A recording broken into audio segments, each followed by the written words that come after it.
20-year-old Elena Whitmore never imagined her father would sell her future to save his own skin.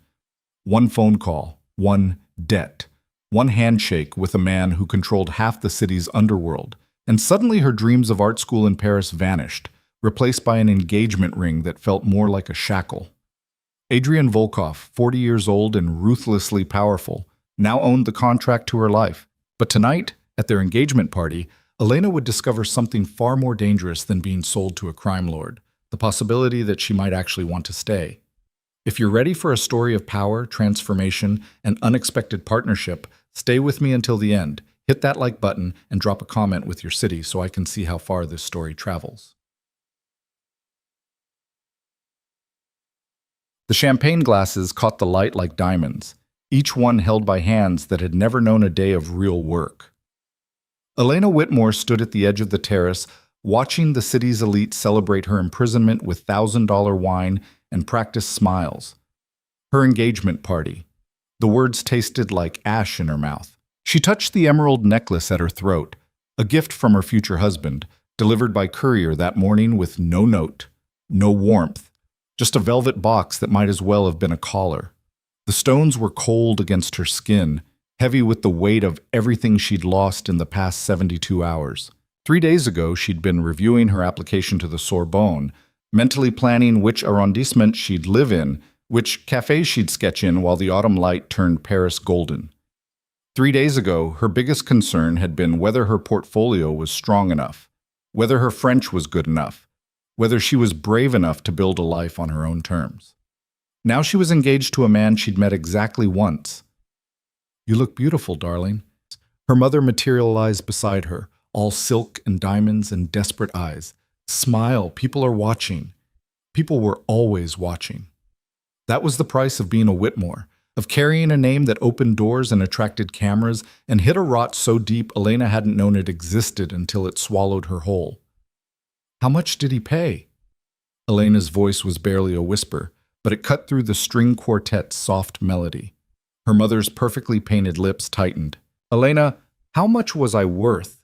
I'd like to know the exact figure. Was it enough to cover father's gambling debts, or was there also the matter of that real estate scandal, the one the newspapers are about to run?" "Lower your voice."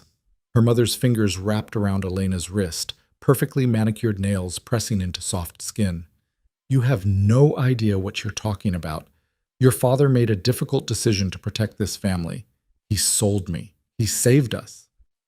Her mother's eyes were hard now. All pretense of maternal warmth evaporated. "Do you think you'd have your precious art school if we lost everything? Do you think anyone would want you once the Whitmore name became synonymous with scandal and bankruptcy? Adrian Volkov offered us a lifeline. You should be grateful." Grateful. Elena wanted to laugh, wanted to scream, wanted to throw her champagne glass over the terrace railing and watch it shatter on the manicured lawn below. Instead, she stood perfectly still, her spine straight, her face composed. She'd learned early that Whitmores didn't make scenes. They suffered elegantly, privately, behind closed doors where the cameras couldn't see. "When does he arrive?" Elena asked. "Soon." Her mother's grip loosened, satisfied that the rebellion had been contained. "And when he does, you will smile. You will be charming. You will make him believe this was your choice." "It wasn't. It doesn't matter. What matters is what people see, what they believe. The story we tell becomes the truth." Her mother smoothed an invisible wrinkle from Elena's cream-colored dress. "You'll understand someday. Sometimes we sacrifice our wants for the family's needs. That's what love is." She drifted away, back into the crowd of people who'd come to witness the spectacle, and Elena was alone again with her champagne and her rage, and the terrible understanding that no one was coming to save her. She'd have to save herself. But how? Her father controlled her trust fund, her mother controlled her reputation, and Adrian Volkov, a man she knew only through whispered rumors and newspaper photographs, now controlled her future. Elena had done her research in those frantic 72 hours. Late-night internet searches, old society pages, business journals that wrote about him in carefully neutral language because everyone knew what he really was, even if no one dared print it. Adrian Volkov, 40 years old, self-made empire, legitimate businesses on the surface, real estate, shipping, private security, and beneath it all, the kind of power that didn't appear in annual reports. He owned politicians. He owned judges. He owned pieces of the city that weren't supposed to be for sale. And now he owned her. The whispers started before she saw him. A ripple through the crowd, conversations pausing, heads turning toward the terrace entrance. Elena felt her heart hammering against her ribs as the string quartet faltered for just a moment before resuming their melody. He was late to his own engagement party. Of course he was. Men like Adrian Volkov didn't arrive on time. They arrived when they chose to, and everyone else waited. Elena turned slowly, champagne glass steady in her hand, even though everything inside her was trembling. She'd seen photographs, but they hadn't prepared her for the reality of him. Adrian Volkov moved through the crowd like a shark through water, silent, powerful, aware of everything around him. He wasn't handsome in the conventional sense. His face was too hard for that, carved from something unforgiving, with gray eyes that missed nothing and a mouth that looked like it had forgotten how to smile somewhere around age 12. He wore his tuxedo like armor. While other men at the party looked like they were playing dress-up in their father's clothes, Adrian looked like he'd been born in a suit, like formality was his natural state. Everything about him screamed control, power, danger. Their eyes met across the terrace. Elena had expected cruelty. She'd expected the cold assessment of property recently acquired. She'd expected him to look at her the way her father looked at investments, calculating value, measuring returns. Instead, she saw recognition, not attraction, not desire, but something far more unsettling. Adrian looked at her like he knew exactly what she was thinking, like he could see straight through the composed exterior to the fury and fear beneath, like he'd been expecting her rage and found it interesting.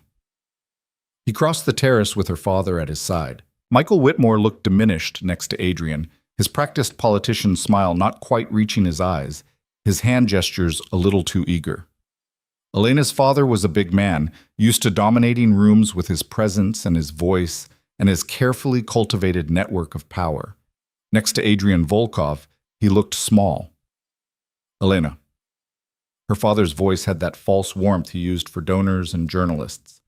Come meet your fiancé properly. She wanted to refuse, wanted to turn and walk away, let him chase her if he wanted her so badly. But she could feel eyes on them. Hundreds of eyes, phones ready to capture any moment of drama, and she understood what her mother had meant. The story they told would become the truth. So Elena painted on a smile that felt like glass cutting her face and stepped forward. Adrian. Her father clapped the other man on the shoulder like they were old friends instead of what they really were, debtor and collector. This is my daughter Elena, though of course you two have met. Once. They'd met once, in her father's study 2 weeks ago, with Elena sitting numbly while contracts were discussed and her future was negotiated like a corporate merger. Adrian had looked at her then with the same unsettling intensity, and she'd looked back at him and thought, "This is the man who bought me." Elena. Adrian's voice was deep, controlled, with an accent that had been mostly smoothed away by years of expensive schools and careful practice. Just a trace remained, something Eastern European that surfaced on certain syllables. You look lovely. Thank you. Her voice was steady. Good. You're late. Surprise flickered across her father's face. Whitmore's didn't challenge, didn't question, but Adrian's expression didn't change. I was. He held her gaze. Business that couldn't wait. My apologies. There was no apology in his tone. He wasn't sorry. He was simply stating a fact, and the fact was that his time was more valuable than her engagement party. Than her. Elena felt something sharp and hot flood through her chest. She'd spent the last 3 days drowning in helplessness, choking on the weight of choices made without her consent. But standing here, face to face with the man who'd reduced her to a transaction, she found something she hadn't expected. Anger. Pure, clean, burning anger. How fortunate, she said sweetly, that you could fit us into your schedule at all. Her father made a small sound of warning, but Adrian's mouth curved, not quite a smile, more like acknowledgement of a worthy opponent. Your father tells me you're interested in art. Adrian said it like he was making polite conversation at a dinner party, not discussing hobbies with the woman he'd essentially purchased. The Impressionists, specifically. I was planning to study in Paris, Elena kept her voice level, at the Sorbonne, before my plans changed. Plans change. Adrian accepted a champagne glass from a passing waiter without looking away from her. That's the nature of life. We adapt. Or we're forced to adapt.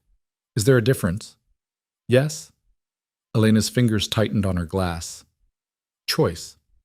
Something shifted in Adrian's eyes. Calculation, maybe, or assessment. He was trying to figure her out, she realized. Trying to understand what kind of wife he'd acquired. Docile or defiant, broken or bent. Perhaps, Adrian said slowly, we should take a walk. The garden is lovely at night. It wasn't a suggestion. Her father was already nodding, already guiding them toward the terrace steps like a host ushering important guests to the best seats. The crowd parted, faces turning to watch the newly engaged couple take their first public stroll together. Performance.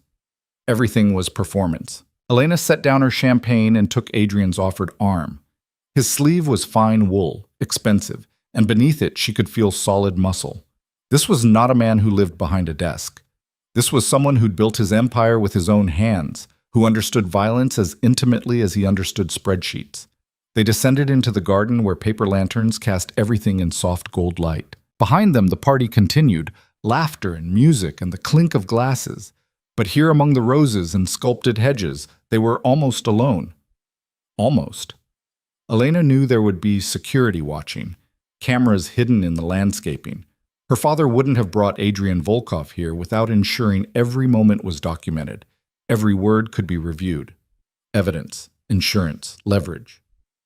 Your father is afraid of me, Adrian said it casually, like commenting on the weather.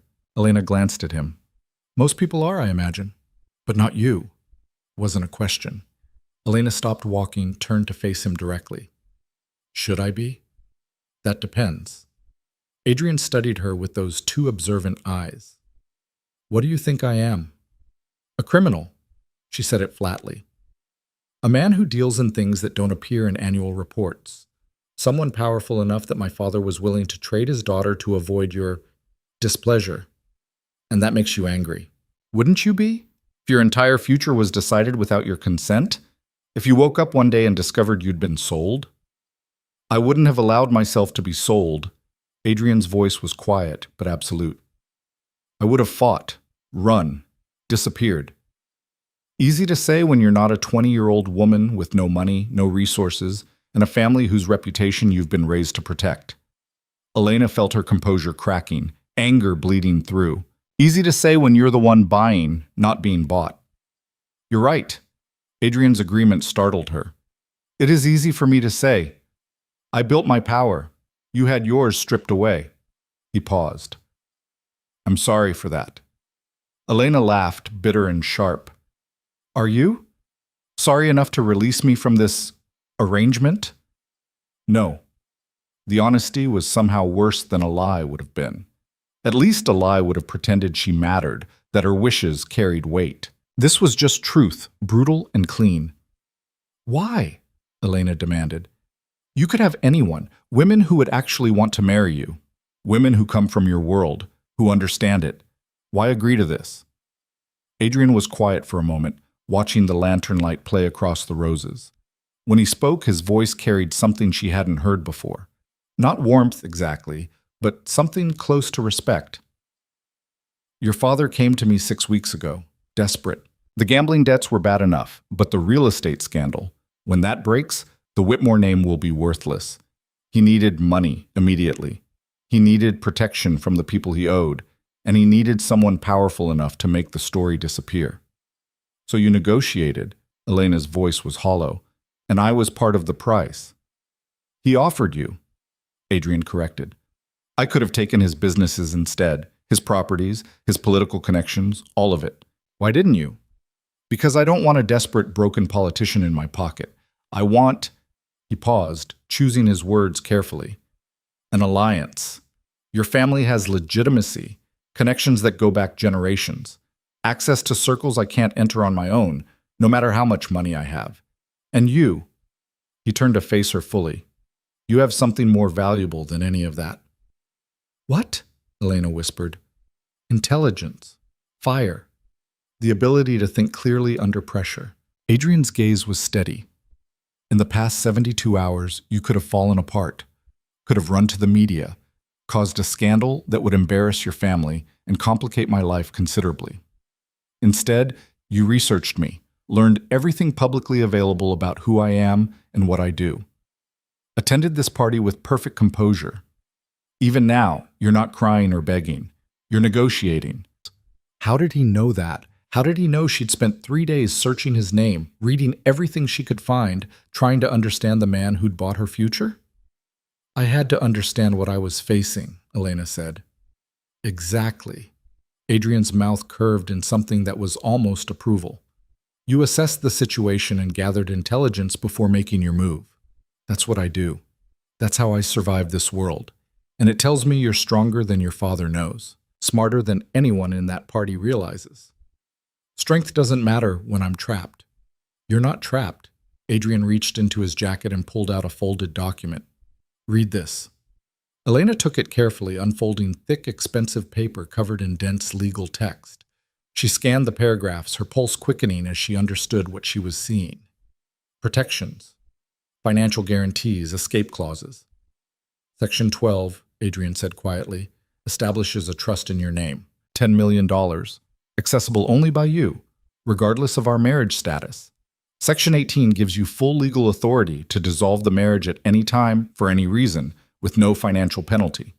Section 23 prevents me from controlling where you live, what you study, or how you spend your time. Elena read the words again, certain she was missing something. This wasn't a marriage contract. This was insurance, Adrian said. I don't want a prisoner, Elena. I don't want someone who stays because they have no choice.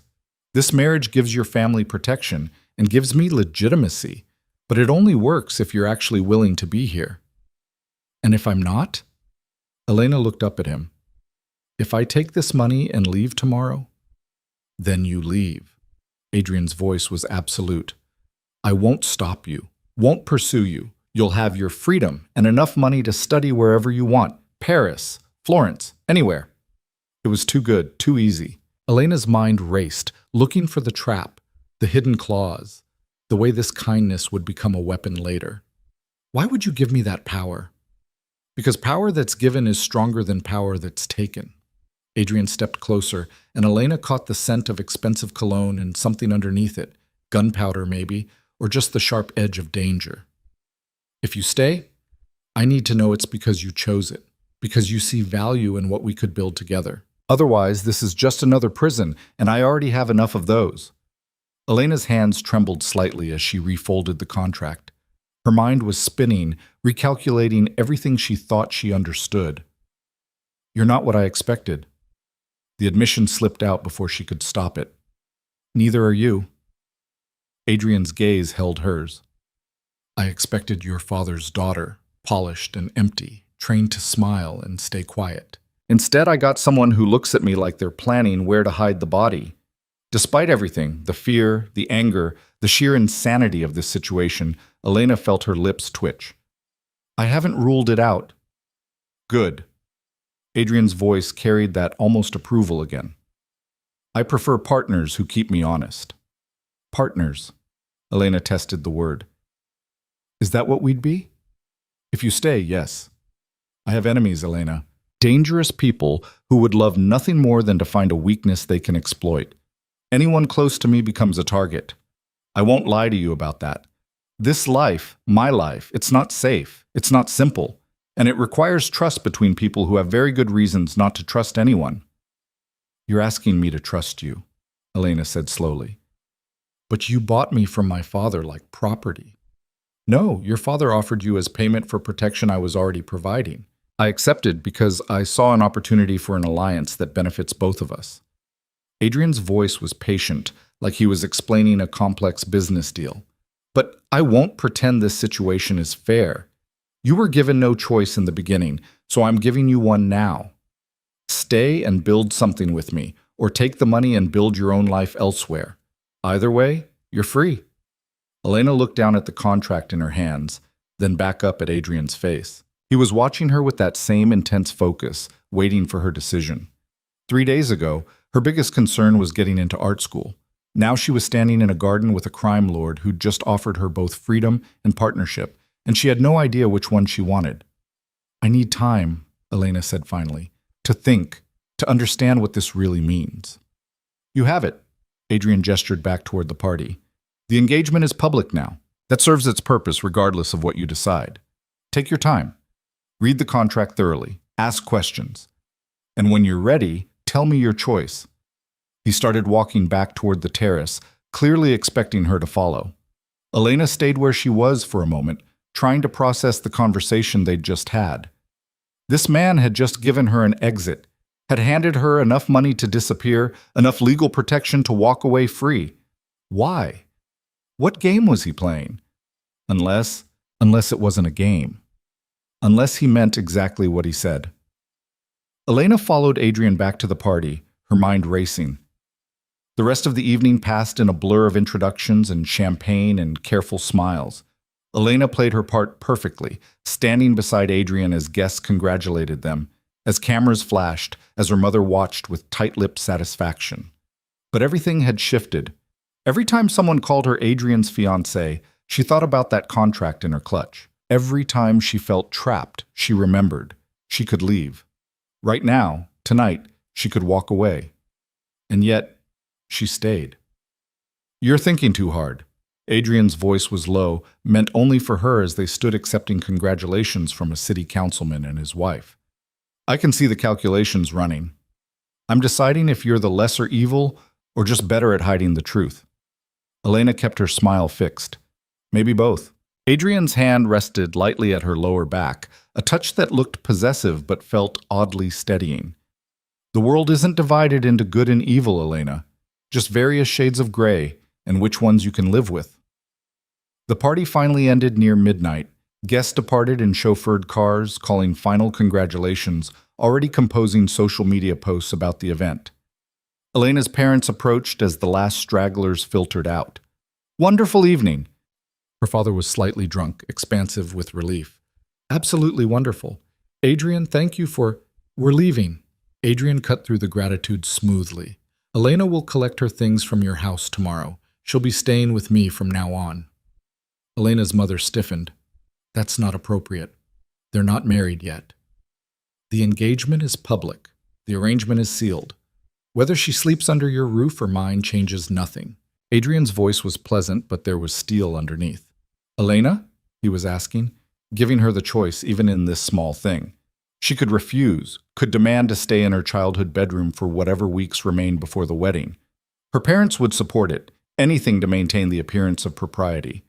But Elena looked at her father, at the man who'd sold her future for his political survival, and made her decision. "I'll get my things tomorrow." She met her mother's shocked gaze. "Tonight, I'm going with Adrian." The drive to Adrian's home was quiet. He dismissed his driver, choosing to operate the sleek black car himself. Elena watched the city lights slide past her window and wondered what kind of life she was driving toward. They left the manicured streets of her parents' neighborhood, wound through downtown where late-night bars were still glowing, and headed toward the coast. The road climbed steadily, becoming narrower and more isolated until finally they turned through gates that opened silently at their approach. Elena caught her breath. Adrian's house wasn't a house. It was a fortress carved into the clifftop, all glass and steel and stone, cantilevered over the ocean with lights that made it glow against the darkness. It was beautiful and intimidating, like everything else about him. "Welcome home," Adrian said it simply, like she'd always belonged here. He guided her inside through rooms that were more museum than residence. Everything was perfect, expensive, untouched. No photographs, no personal items, nothing that spoke of the man who lived here. "The guest wing is this way." Adrian led her down a hallway lined with original artwork, pieces Elena recognized from her art history classes, paintings that belonged in galleries, not private homes. "You'll have complete privacy. My rooms are in the opposite wing." He opened a door to reveal a suite that was larger than her entire apartment at school.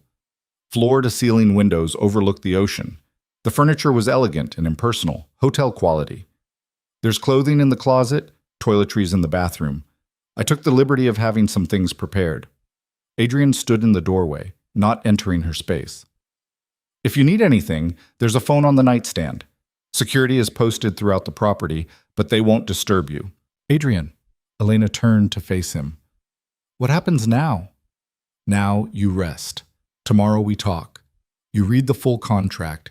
You ask every question you need to ask, and you make your choice. He paused.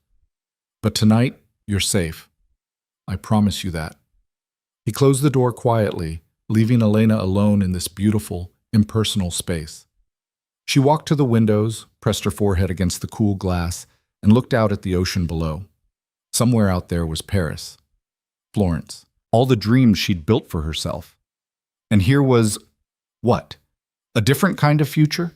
A partnership with a dangerous man who'd somehow seen through her anger to something he called strength? Elena pulled out the contract and began to read. She read through the night, reviewing every clause, every protection, every guarantee. As dawn began to paint the ocean pink and gold, she understood something her parents had never taught her. Power wasn't about control, it was about choice. And Adrian Volkov had just given her the only choice that mattered, the power to decide her own fate. The question was, what would she choose? Elena woke to the sound of waves crashing against cliffs and sunlight streaming through windows she'd forgotten to cover.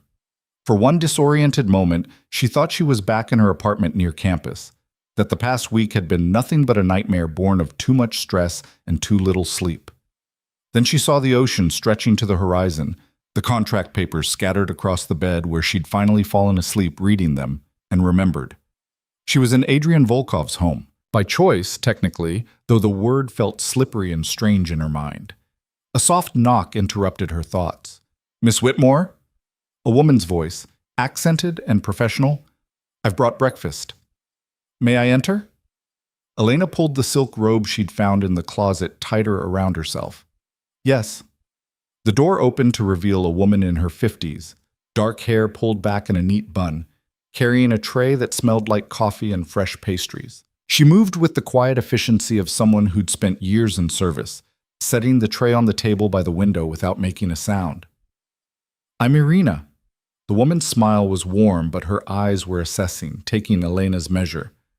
I manage the household. Mr. Volkov asked me to ensure you have everything you need.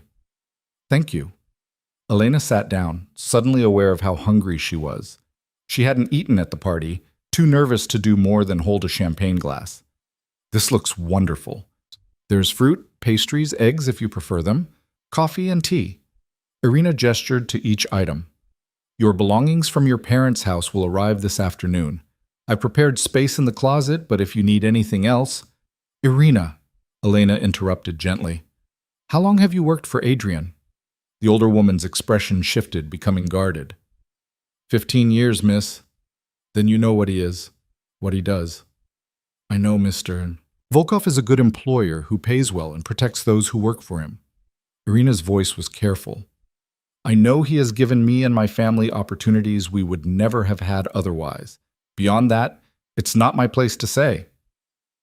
Loyalty. Even the household staff were loyal to him. Elena wondered what that said about Adrian, that he inspired such devotion from people who surely knew exactly what kind of empire they served. Where is he? Elena asked. His study. He has calls scheduled throughout the morning. Irina moved toward the door. He asked that you join him when you're ready. No rush.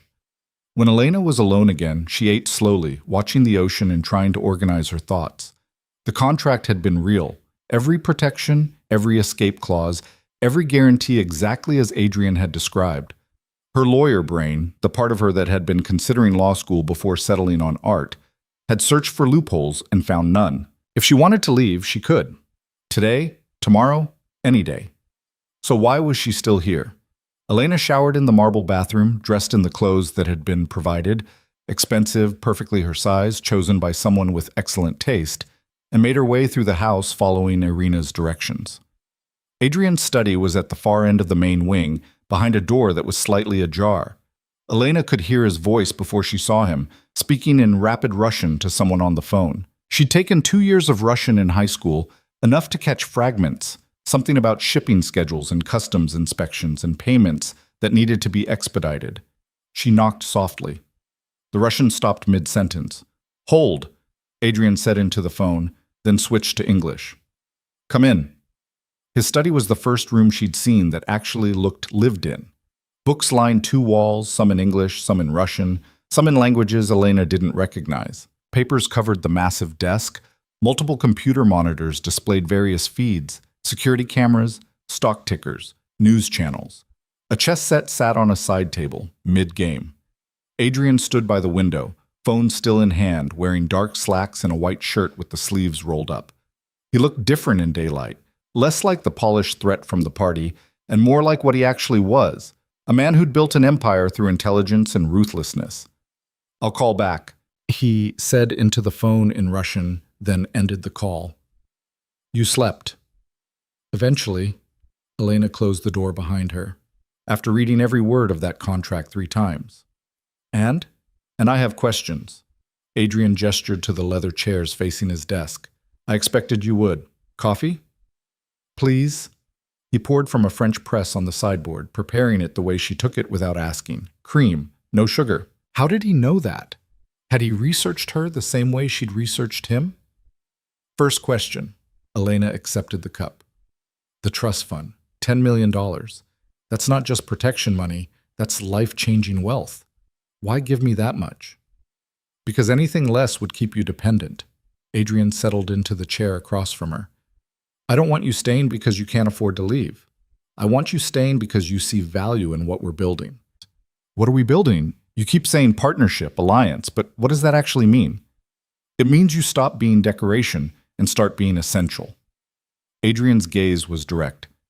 "Your family has connections I need. Society pages, charity boards, political fundraisers. That's a world I can't access on my own. My money can buy me into rooms, but it can't buy me legitimacy. You can provide that. So I'm a key to unlock doors." Elena's voice was flat. "You're that, but you're also intelligent, observant, and capable of thinking strategically under pressure. Those skills are rare, useful." He paused. "I have people who handle security, people who manage money, people who eliminate problems. What I don't have is someone who can navigate high society while understanding the reality beneath it. Someone who can sit at a charity gala and identify which politician is desperate, which businessman is vulnerable, which society wife knows more than she should." Elena felt something cold slide down her spine. "You want me to spy on my own world. I want you to see it clearly. The people you grew up with, they're not innocent, Elena. They're just better at hiding their corruption behind good manners and old money. Your father proved that. How many others at that party last night do you think are equally compromised? How many are one bad investment away from making the same deal your father made? And you'd offer them the same arrangement, find their weakness and exploit it? I'd offer them protection in exchange for access, same as I offered your father." Adrian's voice was matter of fact. "That's how power works. You find what people need and you become the only one who can provide it. Fear works, but desperation works better." Elena set down her coffee cup carefully. "You're describing a system built on blackmail and manipulation. I'm describing reality. The only difference between me and the men in expensive suits at your father's club is that I'm honest about what I am." Adrian leaned forward slightly. "Those men like to pretend they're civilized. They wear the right ties, give to the right charities, shake hands at the right fundraisers. But put them in a corner and they'll do exactly what your father did, sacrifice anything to save themselves. At least with me, you know where you stand." "And where do I stand?" "That depends on what you choose." Adrian's gray eyes held hers. "If you walk away, you stand outside all of this with enough money to build whatever life you want. If you stay, you stand beside me, equal partner in everything I do." "Everything?" Elena's voice was sharp, including the parts that aren't in annual reports, the violence and the threats and whatever else you do to maintain this empire. "Yes?" Adrian didn't flinch. "I won't lie to you about what this life involves. There are people who would kill you just to hurt me. There are deals that get made in shadows, problems that get solved with methods you won't find in business school textbooks. If you stay, you need to understand that. Accept it. Or you become a liability neither of us can afford." Elena stood, moving to the window. Below, the ocean churned against rocks that had been carved smooth by centuries of waves. Relentless, powerful, inevitable. My whole life, she said quietly, I was taught that there were rules, that if you followed them, you'd be safe, protected. I believed in good families and proper behavior and the idea that nice people succeeded while bad people failed. She turned to face Adrian. Then my father sold me to save himself, and I realized it was all a lie. The rules only apply if you don't have enough money to ignore them. Yes. Adrian's voice was gentle in a way she hadn't heard before. That's the truth they don't teach in your private schools. Money doesn't just buy things, it buys options, freedom from consequences, the ability to rewrite rules that don't serve you. And you've rewritten all the rules. I've chosen which ones to follow and which ones to break. Adrian stood, moving to stand beside her at the window. I don't pretend to be something I'm not. I built this empire from nothing, and I did whatever was necessary to build it. That makes me dangerous. It also makes me someone who keeps his word. When I tell you you're safe here, you are. When I promise you partnership, I mean it. Elena studied his profile, the hard angles of his face, the scar above his left eyebrow that she hadn't noticed before, the way he held himself with absolute certainty. Second question, she said. What happened to the last woman you were involved with? Adrian's jaw tightened slightly. There was no last woman, not in any meaningful sense. I don't believe you. You're 40 years old and powerful and wealthy.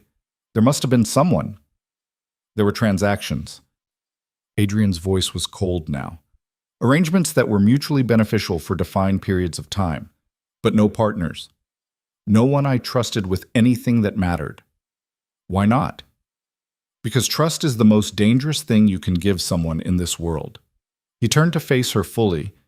Every person close to you is a potential weapon your enemies can use. Every relationship is a vulnerability. I learned that early, and I've lived by it ever since. Until now, Elena said softly. You're trusting me. I'm giving you the opportunity to earn trust, Adrian corrected. There's a difference. Right now, you know surface things that I have money, power, connections. You don't know how the empire actually works. You don't know where the bodies are buried, literally or figuratively. That information comes with time, with proof that you can be trusted. And how do I prove that? By making a choice. Adrian stepped closer, close enough that Elena could see gold flecks in his gray eyes. Stay or leave. But once you choose, commit to it. I don't have space in my life for people who stand in doorways wondering which side they belong on. Either you're in this completely or you're out completely. There's no middle ground. Elena's heart was hammering. This was the moment, the choice he'd promised her. If I stay, she said slowly, I need something from you. Name it. Honesty. Complete honesty, always. I don't care how ugly the truth is. I need to know I can trust what you tell me, because if I'm going to stand beside you in this world, I can't do it blind. Adrian considered this for a long moment. Honesty can be dangerous. There are things you might not want to know. Let me decide what I can handle. Elena's voice was firm. I'm not asking you to protect me from reality. I'm asking you to respect me enough to tell me the truth. Even when it's brutal, especially then. Something shifted in Adrian's expression. Approval, maybe, or the beginning of respect. All right. Complete honesty. You have my word. Then I'm staying. The words came out steady, certain. Not because I don't have other options, but because I think you're right. We can build something together that neither of us could build alone. Adrian extended his hand like they were sealing a business deal. Elena took it, feeling the strength in his grip, the calluses that spoke of more than just signing contracts. Partners, Adrian said. Partners. Elena agreed. They stood there for a moment, hands clasped, and Elena felt the weight of what she'd just chosen settle over her like armor. This was no fairy tale. There would be no rescue, no redemption through love, no magical transformation of the beast into a prince. This was a strategic alliance between two people who understood that power was the only currency that mattered, and Elena was done being powerless. So, she released his hand. Where do we start? Adrian's mouth curved in what might have been a smile. Your education. If you're going to be my partner, you need to understand how everything works. The legitimate businesses, the gray areas, all of it. When? Now. Adrian gestured to his desk. I have a meeting in an hour with 3 men who think they're smarter than me. You're going to sit in and watch. Say nothing. Just observe. What kind of meeting? The kind where we negotiate shipping routes and customs protocols. On the surface, completely legal. Underneath, Adrian pulled files from his desk drawer. These men have been skimming profits and selling information to a competitor. They think I don't know. Today, I'm going to make them understand that I know everything. Elena felt her pulse quicken. This was real. Not theoretical discussions about power, but the actual exercise of it. What do you want me to learn from this? She asked. How to read people. Adrian handed her one of the files. Marcus Chen, David Ramirez, Victor Sokolov, study their backgrounds, their families, their debts. When they walk into this room, I want you to watch their faces, their hands, the way they position themselves. People tell you everything if you know how to look. Elena took the file, scanning quickly. Marcus Chen, 45, managed Adrian's shipping operations in Asia. Divorced, 2 kids in private school, gambling problem. David Ramirez, 38, handled customs and import logistics. Single, recently purchased a house beyond his apparent means. Victor Sokolov, 52, supervised warehouse operations. 3 kids, wife with expensive taste, investments that had taken recent losses. They're all financially vulnerable, Elena said. They're desperate, Adrian corrected. And desperate men make predictable choices. Chen's been taking money from my competitors in exchange for information about shipping schedules. Ramirez has been looking the other way when certain containers don't get properly inspected. Sokolov's been outright stealing, small amounts, but consistent. How do you know? Because I pay attention. Adrian's voice was quiet but absolute. I track every dollar, every shipment, every conversation. When patterns change, I investigate. Always. So why not just fire them? Or, Elena hesitated, whatever you do to people who betray you. Because that would create noise, investigation, attention I don't need. Adrian moved to the chess set, studying the board. Better to make them understand they've been caught, renegotiate the terms of their employment, and turn them into assets. Fear makes people loyal in ways money never can. That's cold. That's practical. Adrian looked up at her. In this world, you can't afford sentiment. These men chose to steal from me. They chose to put their own needs above their loyalty. Now they'll learn there are consequences for those choices. A phone on Adrian's desk buzzed. He glanced at it, then back to Elena. They're here. Ready? Elena's stomach tightened with nerves, and something else. Anticipation. She was about to see how Adrian Volkov actually operated. Not the polished version from the engagement party, but the reality beneath. Ready, she said. Adrian pressed a button on his desk. Send them to the conference room. We'll be there in 5 minutes. He led Elena through the house to a room she hadn't seen before. All dark wood and leather, with windows overlooking the ocean and a table long enough to seat 20. Security cameras were visible in the corners, not hidden. A statement. Everything that happens here is recorded. Sit here. Adrian indicated a chair beside his at the head of the table. Remember, watch, don't speak. Learn how fear works. The men entered together, trying for confidence, but Elena could see the tension in their shoulders, the way their eyes darted to Adrian and away. They'd been summoned, and they knew it wasn't for congratulations. Gentlemen, Adrian's voice was pleasant. Sit. They sat.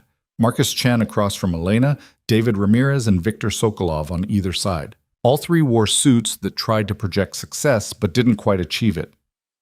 I'm sure you're wondering why I called this meeting, Adrian said conversationally.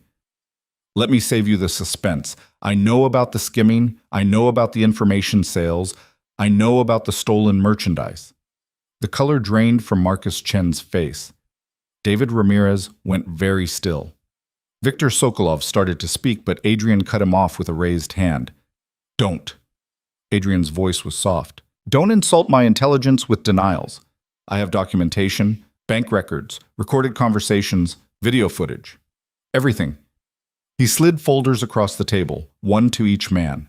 Elena watched as they opened them with trembling hands, saw their faces as they realized how thoroughly they'd been caught. The question, Adrian continued, is what we do about this situation. I could fire you, report you to authorities, or handle this through less official channels. He let that threat hang in the air. Or we could come to a new understanding. Mr. Volkov. Marcus Chen's voice cracked. I can explain. I don't want explanations. I want loyalty. Adrian leaned back in his chair. You three have skills I need. Chen, you understand Asian markets better than anyone I could replace you with. Ramirez, your customs connections are valuable. Sokolov, your operational knowledge is useful. I don't want to lose those assets. Hope flickered across their faces. Elena watched it happen, watched them grasp at the possibility of mercy. However, Adrian's voice hardened. The terms of your employment are changing. Your salaries are being cut by 30%. That money goes into an escrow account that you'll access when you retire, provided you remain loyal. Any future betrayal and you lose everything. The documentation I have on your current activities will be held as insurance. One wrong move and it goes to authorities. Are we clear? They nodded, terrified and grateful in equal measure. Also, Adrian wasn't finished. Each of you will provide monthly reports directly to me, not to your supervisors, to me, about operations, about potential problems, about anyone else who might be considering doing what you did. You're going to help me keep everyone else honest. He was turning them into informants. Elena understood the elegance of it. These men who'd betrayed him would now betray others to save themselves, and their fear would keep them honest. Do we have an agreement? Adrian asked. Yes, Marcus Chen said quickly. Yes, Mr. Volkov, thank you, I swear. Don't swear, just perform. Adrian stood. You're dismissed. Expect new contracts by end of business today. The three men practically fled from the room. When they were gone, Adrian turned to Elena. What did you see? Elena thought carefully. Chen was the most scared. He kept touching his wedding ring, family man, thinking about what he had to lose. Ramirez was calculating options the whole time, looking for an exit even while agreeing. Sokolov was just relieved. He thought you were going to kill him. Good observations. Adrian's approval was genuine. Chen will be loyal because he can't afford not to be. Ramirez will need watching. He's smart enough to be dangerous. Sokolov will do exactly what he's told because he's not creative enough to do otherwise. You scared them into submission. I gave them a choice between consequences they couldn't survive and terms they could live with. They chose survival. That's not fear. That's practicality. Adrian moved to the window. This is how the empire works, Elena. Every person is an asset or a liability. You identify which one they are, and you respond accordingly. And me? Elena asked quietly. Which am I? Adrian turned to face her. That depends on what you do next. Right now, your potential. Tomorrow, next week, 6 months from now, you could be the most valuable asset I have. Or you could become a liability I have to eliminate. The threat was casual, matter of fact. Elena should have been terrified. Instead, she felt oddly steady. Then I'd better make myself valuable, she said. Yes. Adrian's gray eyes held hers. You'd better. The rest of the day passed in a blur of information. Adrian showed her the organizational structure of his empire, the shipping companies, the security firms, the real estate holdings. He explained how money moved through offshore accounts, how legitimate businesses provided cover for less legitimate operations, how everything was designed with redundancy so that no single point of failure could bring it all down. Elena's head spun with names and numbers and connections. This was so far beyond anything she'd learned in school, so much more complex than she'd imagined. By evening, she was exhausted. They ate dinner in Adrian's study, simple food brought by Irina, eaten while reviewing contracts and financial statements. That's enough for today, Adrian finally said, closing the last folder. You look like your brain is going to explode. It might, Elena rubbed her temples. How do you keep track of all of this? Practice, and very good people managing the details. Adrian poured whiskey for both of them. You don't need to memorize everything. You need to understand the structure, how pieces connect, where vulnerabilities are. Elena accepted the glass, grateful for the burn of alcohol. Adrian? Yes? Those men today. If they betray you again, what happens to them? Adrian met her eyes over his whiskey. Honesty, remember? If they betray me again, they disappear completely, and their families never know what happened. You'd kill them. I'd eliminate a threat to everything I've built. Yes. No apology, no justification, just truth. Elena should have been horrified, should have run, should have grabbed that contract and triggered every escape clause. Instead, she thought about her father selling her to save himself, about how the people she'd thought were civilized had turned out to be just as ruthless as Adrian, but less honest about it. Okay, she said quietly. Okay. Adrian raised an eyebrow. Okay, I understand. This is the world we're in. These are the rules. Elena set down her glass. If I'm going to survive here, I need to accept that. Accepting it and living with it are different things. Adrian's voice was gentle. The first time you watch someone suffer consequences for crossing me, you might feel differently. Maybe, Elena admitted.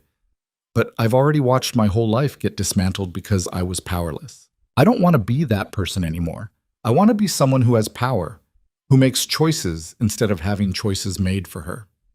Adrian studied her for a long moment. You're sure about this? Once you cross certain lines, you can't uncross them. I'm sure. And Elena realized she was. Somewhere between this morning's uncertainty and tonight's exhaustion, she'd made a choice that went deeper than staying or leaving. She'd chosen to stop being a victim. Then tomorrow, Adrian said, your real education begins. Elena's real education began at dawn with a knock on her door and Irina's voice announcing that Adrian was waiting in the gym. Elena dragged herself from bed, pulled on workout clothes she'd found in the closet, and followed the sound of rhythmic impacts down a hallway she hadn't explored yet. The gym occupied an entire wing of the house, all gleaming equipment and mirrored walls. Adrian was at a heavy bag, his movements precise and controlled, each strike landing with devastating force. He wore only athletics pants and a tank top, and Elena could see the scars that marked his back and shoulders, evidence of a past far more violent than corporate negotiations. He caught sight of her in the mirror and stopped, breathing barely elevated despite the intensity of his workout. Good. You're on time. You said education. I thought you meant more files and organizational charts. Elena gestured at the gym equipment. That's part of it. But if you're going to stand beside me, you need to know how to protect yourself. Adrian tossed her a pair of boxing gloves. Physical vulnerability is the fastest way to become a liability. Put those on. For the next 2 hours, Adrian taught her basics: how to stand, how to move, how to recognize threats, and create distance. He was a patient teacher, correcting her form with touches that were clinical and impersonal, pushing her past the point where her muscles screamed but never quite past the point where she'd break. Again, he held the practice mitt steady. Don't telegraph your movement. Your shoulder drops before you throw the punch. Anyone watching will see it coming. Elena adjusted, struck again. Better this time. Why does it matter? She asked between breaths. You have security, armed guards everywhere. Security can be compromised. Guards can be bought, or killed, or simply make mistakes. Adrian lowered the mitts. The only person you can truly rely on to keep you safe is yourself. Remember that. They finished with stretching, and Elena's entire body felt like it had been thoroughly dismantled and poorly reassembled. Adrian looked like he'd barely warmed up. Shower and meet me in the library in 30 minutes, he said. Bring questions. Today we start on those parts of the empire that exist in shadows. The library was at the heart of the house, a 2-story room lined with books in multiple languages. Adrian had files spread across a massive oak table, each marked with names and locations. Elena settled into the chair beside him, still feeling the burn in her muscles from the morning's training. These are the operations that would send me to prison if anyone could prove them, Adrian said without preamble, pushing a file toward her. Shipping routes that move more than legal cargo. Real estate purchases that launder money from sources I can't acknowledge. Security contracts that provide cover for activities that aren't strictly defensive. Elena opened the first file. Shipping manifests, customs documents, all looking perfectly legitimate until you understood what to look for. The inconsistent weights, the vague cargo descriptions, the routes that made no economic sense unless you were moving something that couldn't be declared. "You're smuggling," she said. "I'm facilitating transport for clients who need discretion. Sometimes that's art collectors avoiding taxes. Sometimes it's people fleeing countries where they're not safe. Sometimes it's materials that fall into legal gray areas depending on jurisdiction." Adrian's voice was neutral. "I don't ask questions I don't want answered. But you know what you're moving. I have suspicions. I make calculated decisions about acceptable risk." He pulled another file. "This is different. These are my legitimate concerns. The real estate development company, the private security firm that provides bodyguards for executives and celebrities, the shipping business that moves legal cargo efficiently. Their cover." Elena understood. The legitimate operations provide infrastructure and explanations for everything else. They're both. The legitimate businesses are profitable on their own. But yes, they also provide essential cover and access. Adrian stood, moved to the window overlooking the ocean. "The art of building an empire like mine is integration. Everything connects. Everything serves multiple purposes. That way, when investigators come, and they always come eventually, they find successful businesses with proper paperwork and no smoking guns." Have they come? Investigators? 3 times in the past decade. FBI, once. State Task Force, twice. They interviewed employees, reviewed records, found nothing they could prosecute. Adrian's smile was cold. "Because I'm very good at what I do. And because I have lawyers who are better at their jobs than the government attorneys are at theirs." Elena spent the morning reviewing files, asking questions, slowly understanding the intricate machine Adrian had built. Every business connected to every other business. Money flowed through offshore accounts and shell corporations, always moving, never staying still long enough for anyone to trace it completely. "This is brilliant," she said finally. "Morally questionable, possibly illegal, but absolutely brilliant." "Thank you." Adrian's dry tone suggested he knew she hadn't meant it entirely as a compliment. "Now tell me where the vulnerabilities are." Elena studied the organizational chart she'd been building in her head. "The customs officials. You're dependent on them looking the other way at critical points. If they get replaced, or if someone decides to investigate them specifically. Exactly. Which is why I have redundancy. Multiple routes, multiple officials, multiple backup plans." Adrian leaned over the table, pointing to different shipping lanes on a map. "Never depend on a single point of failure. Always have options." "And the lawyers? If they decided to cooperate with authorities, they won't. They're too implicated themselves. Their firm handles all my legal work, which means they've structured the corporations, drafted the contracts, provided the legal opinions that make everything look legitimate. If I go down, they go down with me." Adrian's eyes met hers. Mutually assured destruction is a powerful motivator for loyalty. They worked through lunch, Irina bringing sandwiches that went mostly uneaten as Elena absorbed information that rewrote everything she thought she understood about how power actually functioned. By mid-afternoon, her brain felt saturated, unable to process another detail. "Enough." Adrian closed the last file. "You're glazing over. Come with me. There's something else you need to see." He led her down to the garage, a space that housed a collection of vehicles that probably cost more than most people's houses. Adrian selected a nondescript sedan, not the flashy sports cars or the armored SUV, but something designed to be invisible. "Where are we going?" Elena asked as they drove down the winding coastal road. "To see where I started." Adrian's hands were steady on the wheel. "You can't understand who I am without understanding where I came from." They drove into the city, through neighborhoods that grew progressively rougher, abandoned factories, buildings with broken windows, streets where people watched their car pass with suspicious eyes. This wasn't the manicured world Elena had grown up in. This was where desperation lived.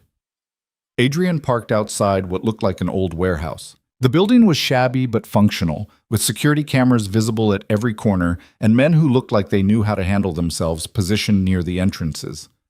"This was my first property," Adrian said.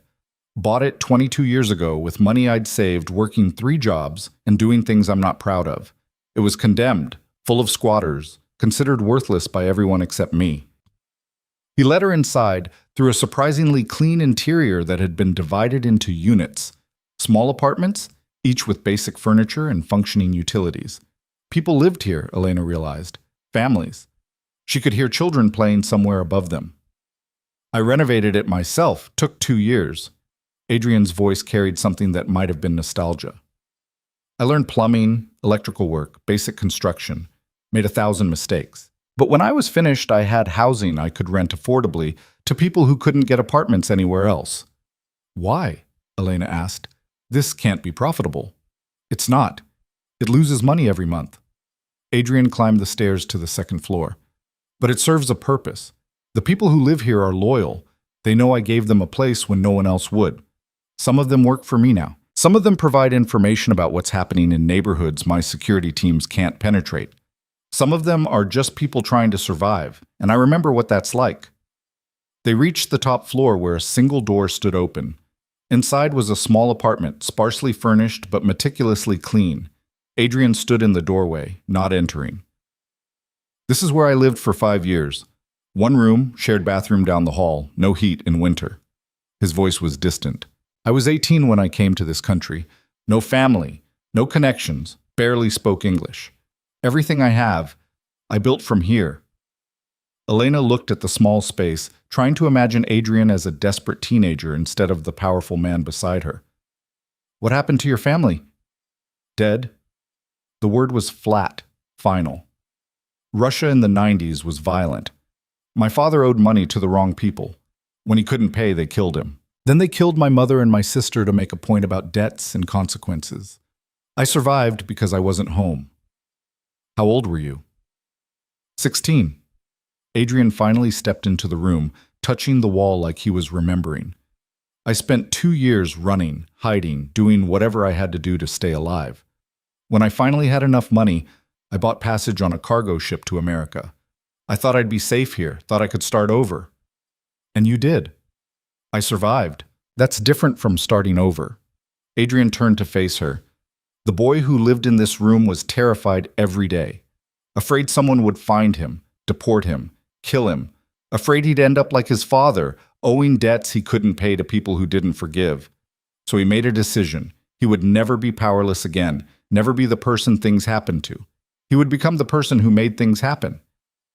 Elena understood then, truly understood what drove Adrian. This wasn't about greed or cruelty or even ambition in the conventional sense. This was about survival taken to its logical extreme. Adrian had looked at the world that killed his family and decided he would master it or die trying. Is that boy still in there? She asked softly. The one who was afraid? Every day. Adrian's honesty was startling. Fear doesn't go away, Elena. You just learn to use it, channel it into something productive. My fear makes me careful, thorough, impossible to surprise. It's kept me alive when smarter, stronger men ended up dead. And now? You have more power than you could ever use, more money than you could spend. When does it end? It doesn't. Adrian moved to the window, looking out at the city spreading below them. Because the moment I stop building, someone else starts taking what I have. That's the nature of power. It either grows or it dies. There's no steady state, no peaceful retirement. You rise until you fall, and the only question is how far you rise before the fall comes. That's exhausting. It's necessary. Adrian's reflection in the window met her eyes. I'm telling you this because you need to understand what you've committed to. This isn't a game we can quit when it stops being fun. This is life or death every single day. The enemies I've made won't forget. The systems I've disrupted won't forgive. And the empire we're building together will demand everything we have. Elena joined him at the window, looking out at a city she'd thought she knew, but was only now beginning to understand. Somewhere down there were people like the teenager Adrian had been, desperate, afraid, trying to survive in a world that didn't care if they lived or died. And somewhere else were people like Adrian had become, powerful enough to help or hurt hundreds of people with a single decision. I'm not afraid of hard work, she said. I'm afraid of becoming someone I don't recognize. You already are someone you don't recognize. Adrian's voice was gentle. The Elena from 2 weeks ago wouldn't have stayed. Wouldn't have studied my empire with the kind of focus you brought to it. Wouldn't have spent this morning learning how to fight. and this afternoon learning how to read financial documents for hidden crimes. You've already changed. The question is whether you're willing to keep changing. He was right. Elena barely recognized the person she was becoming. 2 weeks ago, her biggest concern had been art school applications. Now she was standing in a warehouse apartment learning about money laundering and smuggling operations and the kind of violence that shaped empires. I want to keep learning, she said firmly. Show me everything, the beautiful parts and the ugly parts. I don't want to be protected from reality anymore. All right. Adrian pulled out his phone, checked something, then pocketed it again. Then tonight, you're coming with me to a meeting, not as decoration, as my partner, and you're going to see exactly what kind of man I am when I need to be. They drove back to the house in silence, Elena processing everything she'd learned. The scared boy and the powerful man existed in the same person. Fear and control intertwined so completely they couldn't be separated. She wondered what that did to someone over 22 years, whether you could maintain that kind of vigilance without losing essential pieces of yourself. Evening found Elena in her room, dressing for whatever meeting Adrian had planned. She'd learned to trust the clothes that appeared in her closet. Irina had impeccable taste and seemed to understand instinctively what each situation required. Tonight, it was a dress that was elegant but not flashy, expensive but not ostentatious, the kind of thing a serious person wore to serious meetings. Adrian was waiting in his study, wearing a suit that looked deceptively simple until you noticed the perfect tailoring, the quality of the fabric, the way it transformed him into someone even more intimidating. 2 men stood with him, both wearing the kind of watchful stillness that marked professional security. Elena, this is Marcus and Yuri. They'll be accompanying us tonight. Adrian introduced them without ceremony. Gentlemen, this is my fiancée. She is to be protected as I would be protected. Understood? Yes, sir. They spoke in unison, their eyes assessing Elena with professional detachment.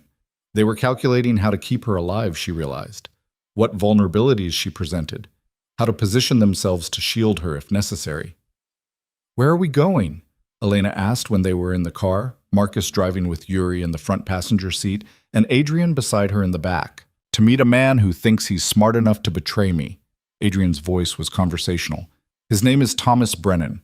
He runs my East Coast operations, or he did until 3 days ago when I discovered he's been selling information to the Volkov family. You're related to them? Distantly. They're the organization that killed my family. Adrian's tone didn't change, but Elena felt ice slide down her spine. They've been trying to move into my territory for years. Brennan decided his loyalty was negotiable. Tonight, I'm going to renegotiate the terms of his employment. The restaurant was exclusive, the kind of place that didn't advertise and didn't welcome anyone who wasn't known to management. They were ushered to a private room in the back where a man in his 50s waited with 2 bodyguards of his own. Thomas Brennan looked like success. Expensive suit, confident posture, the kind of smile that had probably closed 1,000 deals. He stood when they entered, extending his hand to Adrian. Adrian, good to see you. His voice was smooth, practiced. And this must be the lovely Elena I've heard so much about. Congratulations on the engagement. Adrian didn't take the offered hand. He simply moved to the head of the table and sat, gesturing for Elena to take the seat beside him. Brennan's smile faltered slightly, but he recovered, settling back into his own chair. I assume you know why we're here, Adrian said. I'm hoping it's to discuss the expansion opportunities and you've been in contact with Dmitry Volkov. Adrian's voice cut through the pleasantries like a blade. 3 meetings in the past month, 5 phone calls. An encrypted email account you thought was secure. The color drained from Brennan's face. His bodyguard shifted slightly, hands moving toward weapons they probably carried. But Marcus and Yuri were faster. Both had guns drawn and aimed before Brennan's men could react. Tell your people to stand down. Adrian's voice was bored. They're outmatched and you know it. Brennan made a small gesture and his bodyguards froze, hands visible, trying to look non-threatening. Adrian, I can explain. I don't want explanations. I want information. Adrian leaned back in his chair, perfectly relaxed despite the tension crackling through the room. What did you tell them? Nothing, I swear, nothing important. Just, what did you tell them? The shift in Adrian's voice was subtle but devastating. Elena watched Brennan crumble under the weight of it, watched a man who'd thought himself powerful realize exactly how powerless he actually was. Shipping schedules. Brennan's voice shook. Warehouse locations. Names of officials who could be compromised. They paid well, Adrian. You understand? It was just business. Business? Adrian repeated the word like it tasted foul. You sold information that could get my people killed and called it business. No one was supposed to get hurt. They just wanted to know. They wanted to know how to dismantle what I've built. And you helped them because they offered you money. Adrian's gray eyes were cold as winter. How much? 2 million. Over 6 months. Brennan was sweating now. Adrian, please. I made a mistake. Let me make it right. I'll give the money back. I'll tell you everything they wanted to know. You'll die.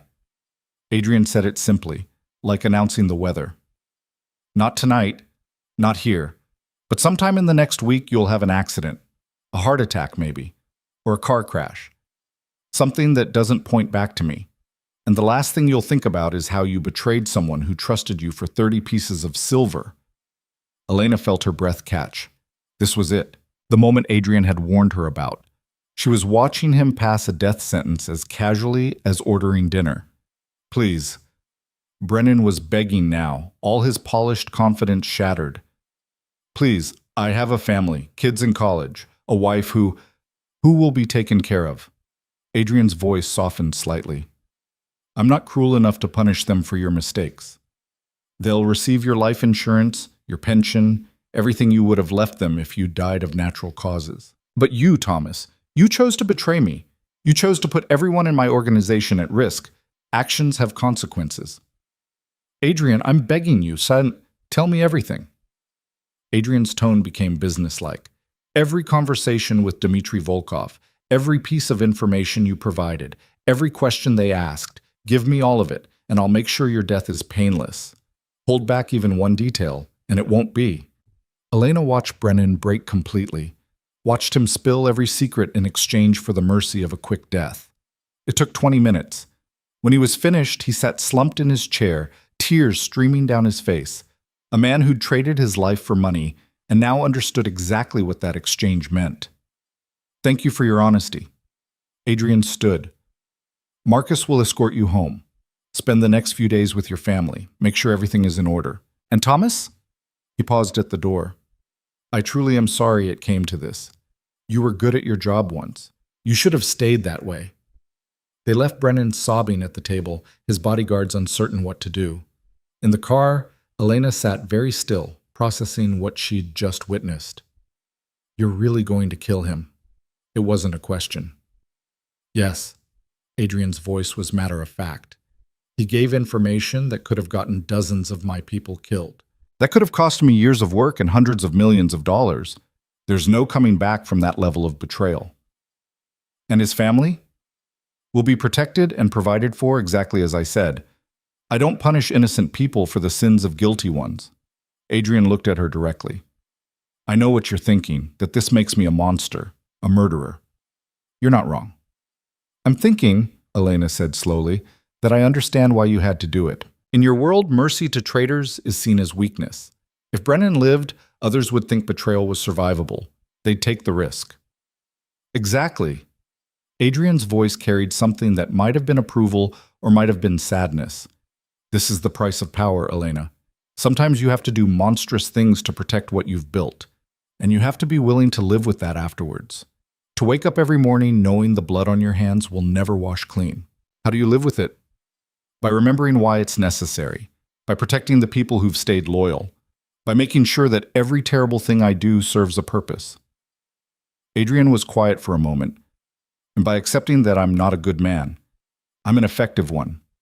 There's a difference. Elena thought about the warehouse apartment, about the teenager who'd lost his family to violence and debt, about the man who'd built an empire from nothing and maintained it through fear and ruthlessness, about the complicated truth that sometimes people were both victims and villains, and the line between them was thinner than anyone wanted to admit. I'm still here, she said finally, still choosing this. Does that make me a monster too? It makes you someone who understands how the world actually works. Adrian's hand found hers in the darkness of the car. Not everyone can handle that understanding. Most people prefer comfortable lies to uncomfortable truths. The fact that you're willing to see reality, that takes a kind of strength most people don't have. They rode the rest of the way in silence, hands clasped, two people who'd chosen each other, not despite the darkness, but because of their willingness to acknowledge it. Back at the house, Elena stood in her room, looking out at the ocean and thinking about everything she'd learned. The empire, the violence, the calculated cruelty that kept it all functioning. She should have been horrified, should have grabbed that contract and triggered every escape clause. Instead, she felt something else: understanding, acceptance, and beneath it all, a growing certainty that she belonged here in this world of shadows and power. She was becoming someone new, someone harder, someone willing to make difficult choices and live with the consequences. Someone who could stand beside Adrian Volkov and not flinch when the darkness came. And the truly terrifying part was how natural it felt, how easily she was adapting to this new reality. Like some part of her had always known this was who she could become, if she was honest enough to admit it. Elena pulled out her phone, typed a message to her parents that she'd been composing in her head all day. "I'm not coming back. This is my choice. Stop trying to save me from something I've chosen. I'm exactly where I belong." She sent it before she could reconsider, then turned off her phone and watched the city lights flicker in the distance like fallen stars. Tomorrow, her education would continue. Tomorrow, she would learn more about the empire she was helping to build and protect. Tomorrow, she would take another step away from the girl she'd been and toward the woman she was becoming.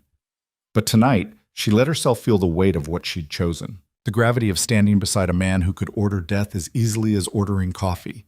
The responsibility of being partner to someone whose enemies would happily kill her just to hurt him. It should have terrified her. Instead, it felt like coming home. The news of Thomas Brennan's death came 3 days later. A heart attack, the report said. Tragic. Unexpected. His family was devastated, his colleagues shocked. The obituary praised his business acumen and charitable work, mentioned his loving wife and accomplished children. Elena read the article on her tablet over breakfast, her coffee going cold as she absorbed the clinical language that described a man's death without mentioning how it had really happened. Adrian sat across from her, reviewing his own set of morning briefings, silent until she set the tablet down. "Regrets?" he asked quietly. "No." Elena surprised herself with how true it was. Just acknowledgement of what this life means, what we do. Good. Adrian's approval was subtle, but genuine. Regret makes you hesitate. Hesitation gets you killed. The wedding was scheduled for 2 weeks away, though Elena had stopped thinking of it as a wedding and started thinking of it as a formalization of the partnership they'd already built. In the days following Brennan's death, her education had accelerated.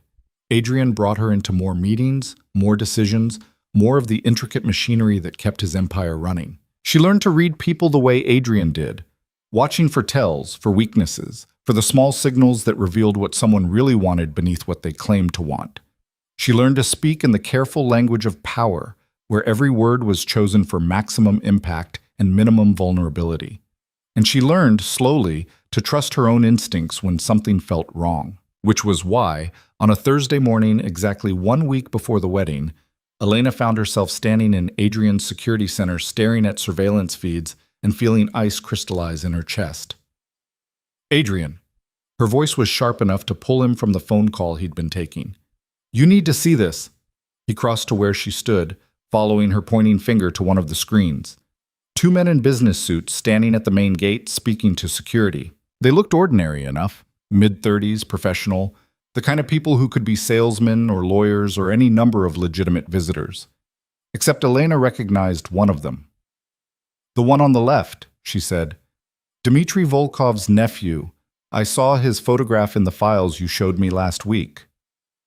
Adrian's expression didn't change, but Elena had learned to read the subtle shifts in his posture, the slight tension in his shoulders, the way his hands went very still. He was calculating, processing, planning. "How confident are you?" he asked. 90%. The angle's not perfect, but the facial structure matches. And look at his stance. Military training, same as the other Volkov operatives in your files. Adrian pressed the intercom. "Marcus." The 2 men at the gate. "Detain them. Politely. Tell them I'll be available for a meeting in 20 minutes and escort them to the east waiting room. Copy that.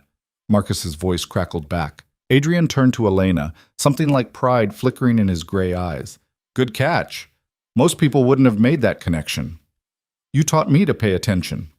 Elena watched the screens as security surrounded the two men, all smiles and professional courtesy, while making it clear they weren't leaving. What are they doing here? Testing our defenses, seeing how close they can get, maybe planning something more aggressive. Adrian pulled up additional camera feeds, tracking the men's approach to the property. The question is what they hope to accomplish. They know about the wedding, Elena said slowly.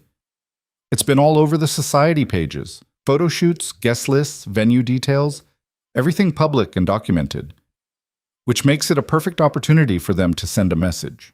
Adrian's voice was grim. Either through disruption or something more permanent. Elena felt her pulse quicken. You think they'll attack during the ceremony? I think they're looking for any vulnerability they can exploit. The wedding is public, high profile, with hundreds of witnesses. It would be bold to the point of suicide to attempt anything there directly. Adrian pulled up blueprints of the venue, a historic mansion with gardens that had hosted 100 society weddings. But bold plays get attention, make statements that can't be ignored. So we cancel, Elena said. Move it somewhere private, somewhere you control completely. We don't cancel. Adrian's voice was firm. That shows fear, weakness. And it tells them they can influence our decisions. No, we proceed exactly as planned, but we prepare for every possible scenario. He spent the next hour on the phone, his voice never rising, but the intensity of his instructions making it clear this was a crisis. Additional security teams mobilized. Background checks intensified on every vendor, every guest, every person who would be anywhere near the venue. Contingency plans developed for evacuations, lockdowns, armed response. Elena watched him work, fascinated by the precision of it. Adrian didn't panic or rage or make grand gestures. He simply identified problems, assigned resources, and moved methodically through every potential vulnerability until he'd armored them all. The waiting room, he said finally, pocketing his phone. Let's find out what they want. Elena followed him through the house to a room she'd never entered before. Expensively furnished but strategically designed, with cameras hidden in the artwork and security positioned in adjacent rooms. The two men stood when Adrian entered, their professional smiles not quite masking their wariness. Mr. Volkov. The older one extended his hand. Thank you for seeing us. I'm David Morrison. This is my colleague James Chen. We're with Apex Consulting Group. No, you're not. Adrian didn't take the offered hand. You're Alexei Volkov, nephew of Dmitry. Your companion is Pavel Konstantin, former Spetsnaz, currently employed as muscle for the Volkov organization. We can continue this conversation honestly, or we can waste each other's time with pleasant fiction. Your choice. The masks dropped. Alexei's smile turned cold, his posture shifting from businessman to predator. Well, it seems our intelligence about your security was accurate. Your intelligence didn't account for her. Adrian gestured to Elena. My fiancé has an excellent memory for faces, one of many useful qualities. Alexei's gaze slid to Elena, assessing her with the same calculation she'd been using on him. She met his eyes steadily, refusing to look away or show fear. This was a test, she understood. Everything was always a test. Impressive, Alexei said finally.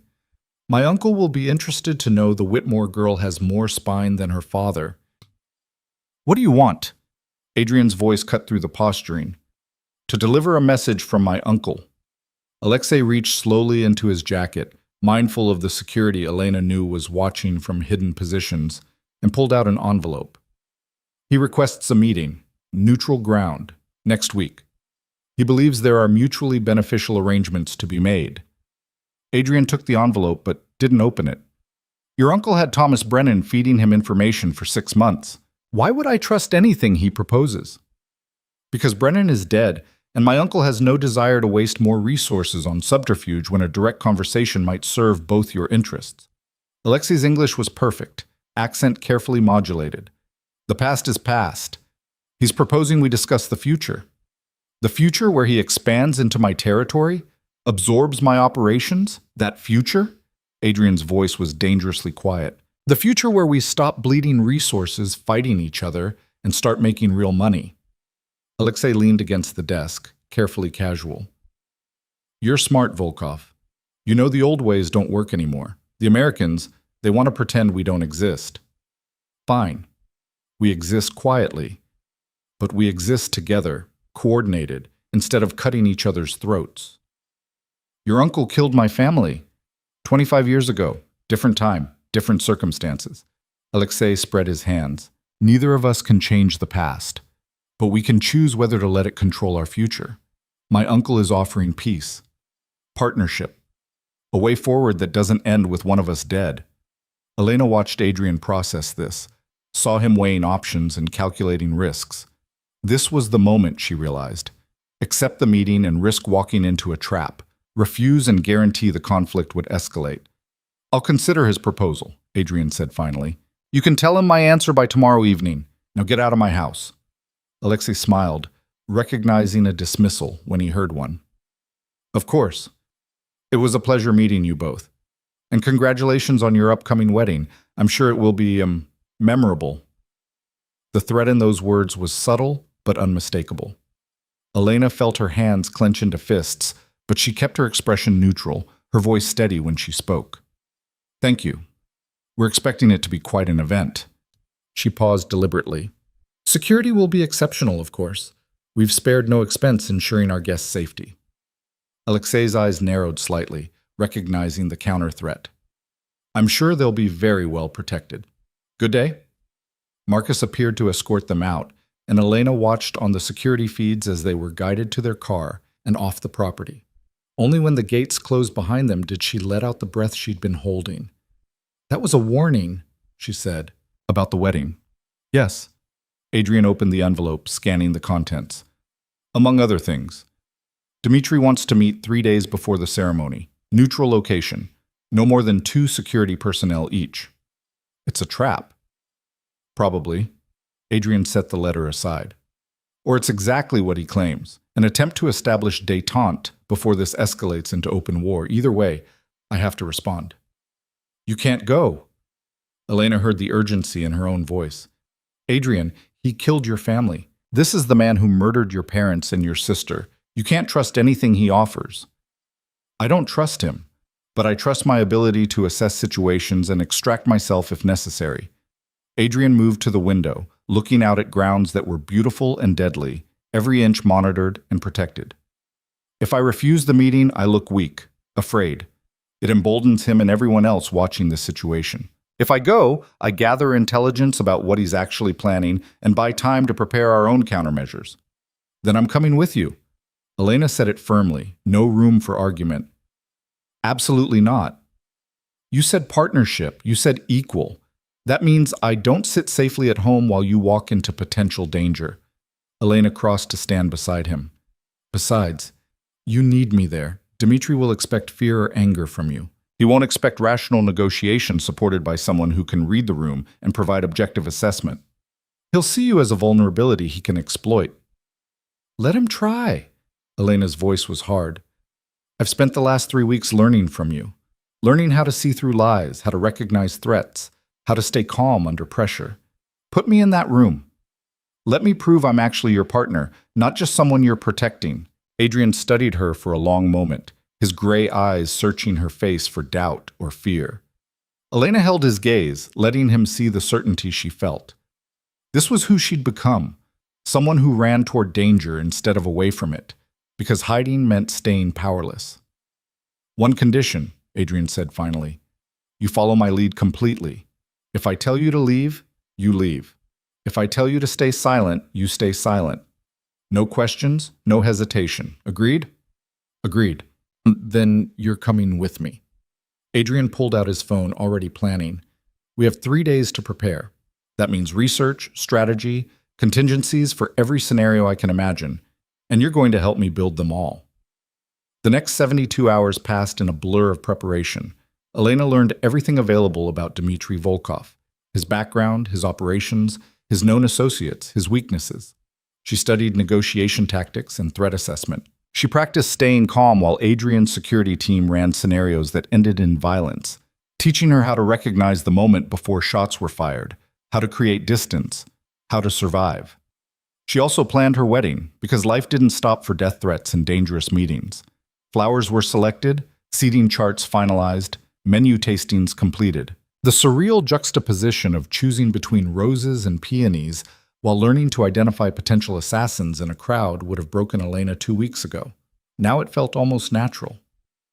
The night before the meeting with Dmitri, Adrian found Elena in the library reviewing surveillance photos of Dmitri's known operatives. She'd been at it for hours, memorizing faces until she could identify them instantly. "You should rest," he said quietly. "I will. After I finish this set." Elena didn't look up. "If any of these people are at the meeting location, we need to know immediately." Adrian settled into the chair beside her, watching her work. "You've changed. So have you." Elena finally met his eyes. "When I first saw you at that engagement party, you were performing, playing the role of the powerful criminal who'd acquired a society wife. Now you're just you. And you're not the terrified girl your father sold to save himself. You're someone who chooses to stand in dangerous rooms because you refuse to be powerless." Adrian's hand covered hers on the table. "I want you to know something. Tomorrow, if things go badly, if this is a trap, and we don't walk out, I don't regret bringing you into this world. You belong here more than anyone I've ever met." "We're walking out," Elena said firmly. "Both of us. Because I'm not done building this empire with you, and I'm not letting Dmitri Volkov take what we've created." "There's the fire I was hoping for." Adrian's smile was slight but genuine. "Get some sleep. Tomorrow requires us to be sharp." The meeting was set for noon at a restaurant that had been closed for renovations, neutral ground that belonged to neither of them. Adrian drove with Elena beside him, Marcus and Yuri following in a separate car. The streets were ordinary, everyday traffic flowing normally, people going about their lives unaware that two criminal empires were about to negotiate peace or plan war. The restaurant's parking lot was empty except for 2 black SUVs and a sedan. Adrian parked precisely in the center of the lot, equidistant from all potential threats, and turned to Elena. "Last chance to stay in the car." "Not happening." Elena checked her appearance in the mirror, professional, composed, every inch the society woman she'd been raised to be. It was armor now, a disguise that let her move through dangerous spaces while everyone underestimated what she was capable of. They entered together, Marcus and Yuri flanking them. The restaurant's interior was dimly lit, tables pushed against walls to create an open space. At the far end, Dmitri Volkov sat at a table with 2 men Elena recognized from the surveillance photos, his head of security and his primary enforcer. Dmitri stood as they approached. He was older than Elena expected, probably in his 70s, with white hair and the kind of deep wrinkles that came from decades of hard living. But his eyes were sharp, missing nothing as he assessed Adrian and then Elena. "Adrian," Dmitri's voice carried a heavy Russian accent. "You look like your father. Same eyes, same way of standing, like the world owes you something." "My father is dead because of you." Adrian's voice was perfectly controlled. "Let's not pretend this is a family reunion. Your father was a fool who borrowed money he couldn't repay and thought family connection would protect him. It didn't." Dmitri gestured to the chairs across from him. "Sit. Let's discuss whether you're smarter than he was." They sat, Elena positioning herself so she could watch both Dmitri's men and the exits. Marcus and Yuri took positions that mirrored Dmitri's security, everyone aware that this peaceful facade could shatter into violence in seconds. "You brought the girl." Dmitri's gaze settled on Elena. "Interesting choice." "This is Elena Whitmore, my fiancée and business partner." Adrian's emphasis on partner was deliberate. "Anything you say to me, you say to her." "Business partner." Dmitri's laugh was dry. "You always had ambition, Adrian. Taking a Whitmore as wife, that's smart. Access to society, political connections, legitimacy. Your father would approve." "My father's approval isn't something I seek." Adrian leaned back in his chair, projecting casual confidence. "You requested this meeting. Make your proposal." "Direct? Good." Dmitri poured vodka into 4 glasses, sliding 2 across the table. "I propose we stop wasting resources fighting each other. Your territory is West Coast, mine is East. We establish clear boundaries, coordinate on opportunities that benefit both organizations, and present a united front to anyone who thinks they can move against either of us. And in exchange, Adrian didn't touch the vodka. In exchange, I stopped trying to absorb your operations. You stopped planning revenge for your family. We both make more money and live longer. Dmitri raised his glass. To practical solutions to old problems. Adrian studied the older man for a long moment. Elena could feel the tension radiating from him, the control it was taking to sit across from his family's killer and discuss business arrangements. You killed my mother. Adrian's voice was quiet but absolutely clear. She was 38 years old. She begged you to spare my sister. Svetlana was 14. You shot them both and left them in the street like garbage. I did. Dmitri didn't deny it. And I would do it again under the same circumstances because your father's debt required a message that others would remember. That's the world we live in, Adrian. You know this. You've killed people for lesser betrayals than your father's. So why should I accept peace from a man who taught me that debts require blood payment? Because you're smart enough to know that revenge is expensive and ultimately unprofitable. Dmitri's eyes were hard. You want to kill me? Fine, try. But I have an organization that will retaliate against everyone you care about. Your businesses, your people, your pretty fiancée sitting there pretending she's not afraid. I'm not afraid. Elena spoke for the first time, her voice steady. I'm calculating how many ways this conversation ends badly for you if you threaten me again. Dmitri's eyebrows rose. She has fire. I see why you chose her. But fire without wisdom gets you burned, little girl. I'm neither little nor a girl. Elena leaned forward slightly. I'm the person who identified your nephew when he came to our home pretending to be someone else. I'm the person who studied every photograph of your known associates until I could identify them in a crowd. And I'm the person who will make sure that if anything happens to Adrian, your organization suffers consequences you can't imagine. Bold words from someone who's been in this world for what, 3 weeks? Dmitri's smile was cold. You think you understand what you've walked into? You're playing at being a criminal's wife while the real players decide your future. The real players? Elena's voice cut like glass. You mean men who kill families over debt and call it business? Who sit in closed restaurants making threats because they're too old and tired to actually execute them? You're not a real player anymore, Dmitri. You're a relic pretending the old ways still matter. The temperature in the room dropped 10 degrees. Dmitri's security moved slightly, hands near weapons, but Dmitri raised a hand to stop them. His eyes on Elena were calculating now, reassessing. Adrian, he said slowly, not looking away from Elena. Control your woman before she says something that requires a response I don't want to make. She speaks for both of us. Adrian's voice was calm. And she's right. You came here proposing peace because you know you can't win an extended war. Your organization is spread too thin, your resources are depleted from fighting on multiple fronts, and your nephew's attempt to gather intelligence through Brennan failed completely. So yes, let's discuss peace, but from a position of honesty, you need this more than I do.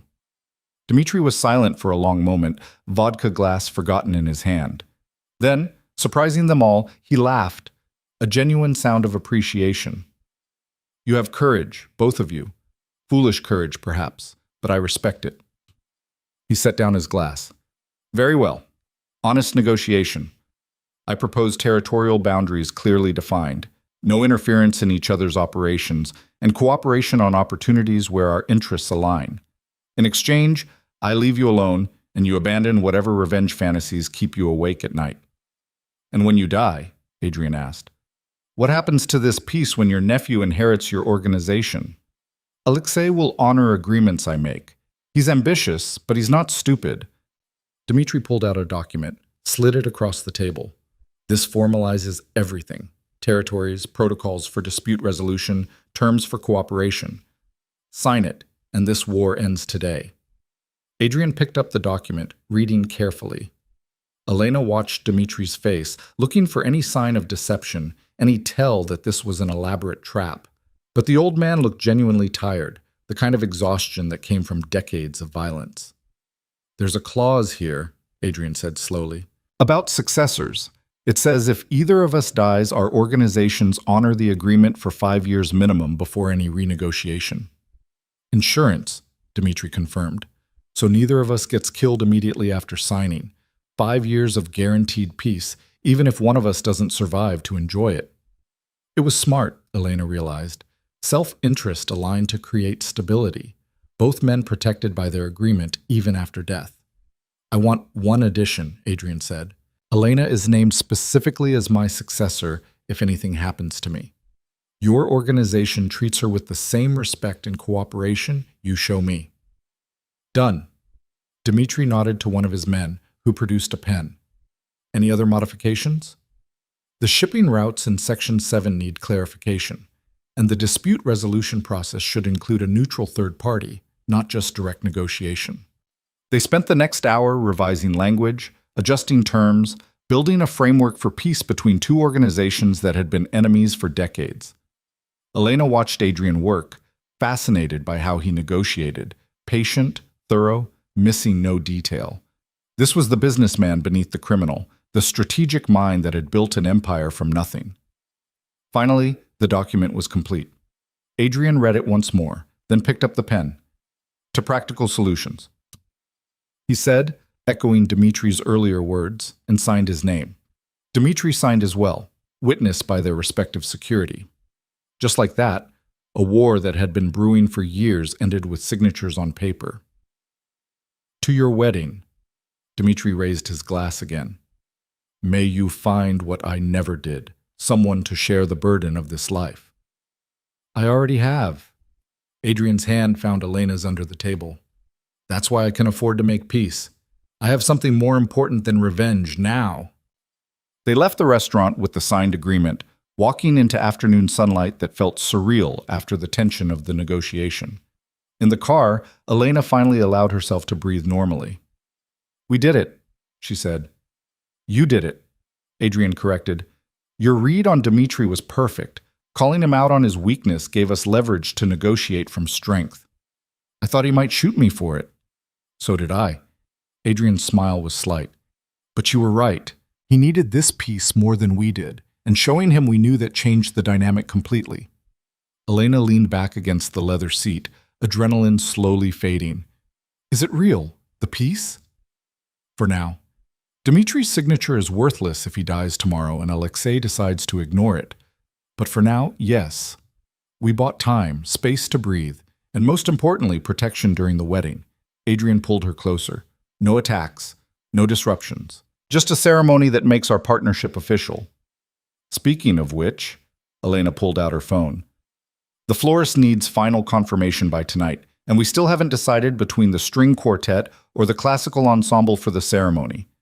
The mundane concerns of wedding planning felt absurd after negotiating with a man who'd killed Adrian's family.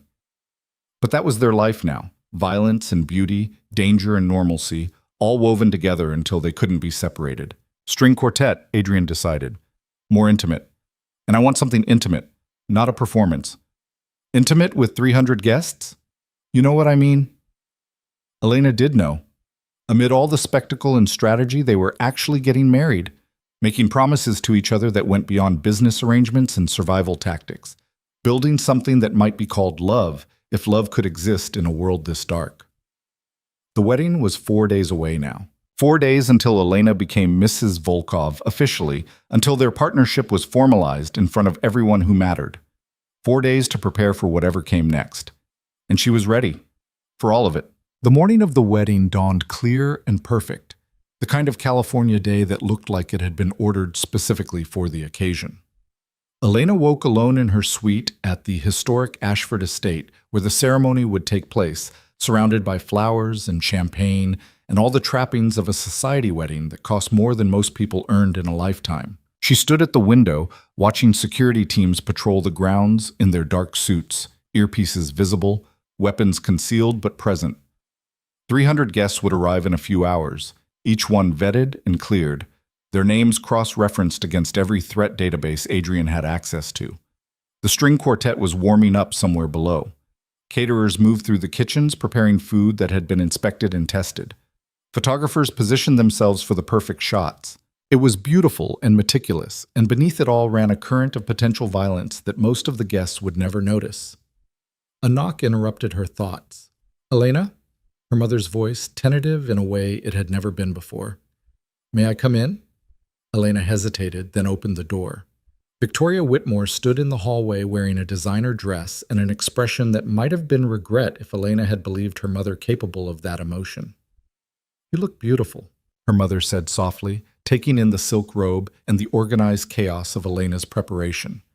"Just like I always imagined for your wedding day. Except I'm marrying a man you and father sold me to." Elena kept her voice even. "Let's not pretend this is what you imagined." "No." Victoria stepped into the room, closing the door behind her. "What I imagined was you married to some appropriate young man from a good family, living in a house near ours, giving me grandchildren I could show off at the club.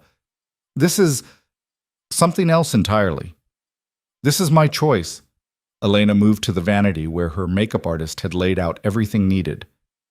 "I know you don't understand that, but I chose to stay. I chose Adrian, and I chose this life. Did you?" Her mother's voice was sharp. "Or did you convince yourself you chose it because the alternative was admitting you're trapped?"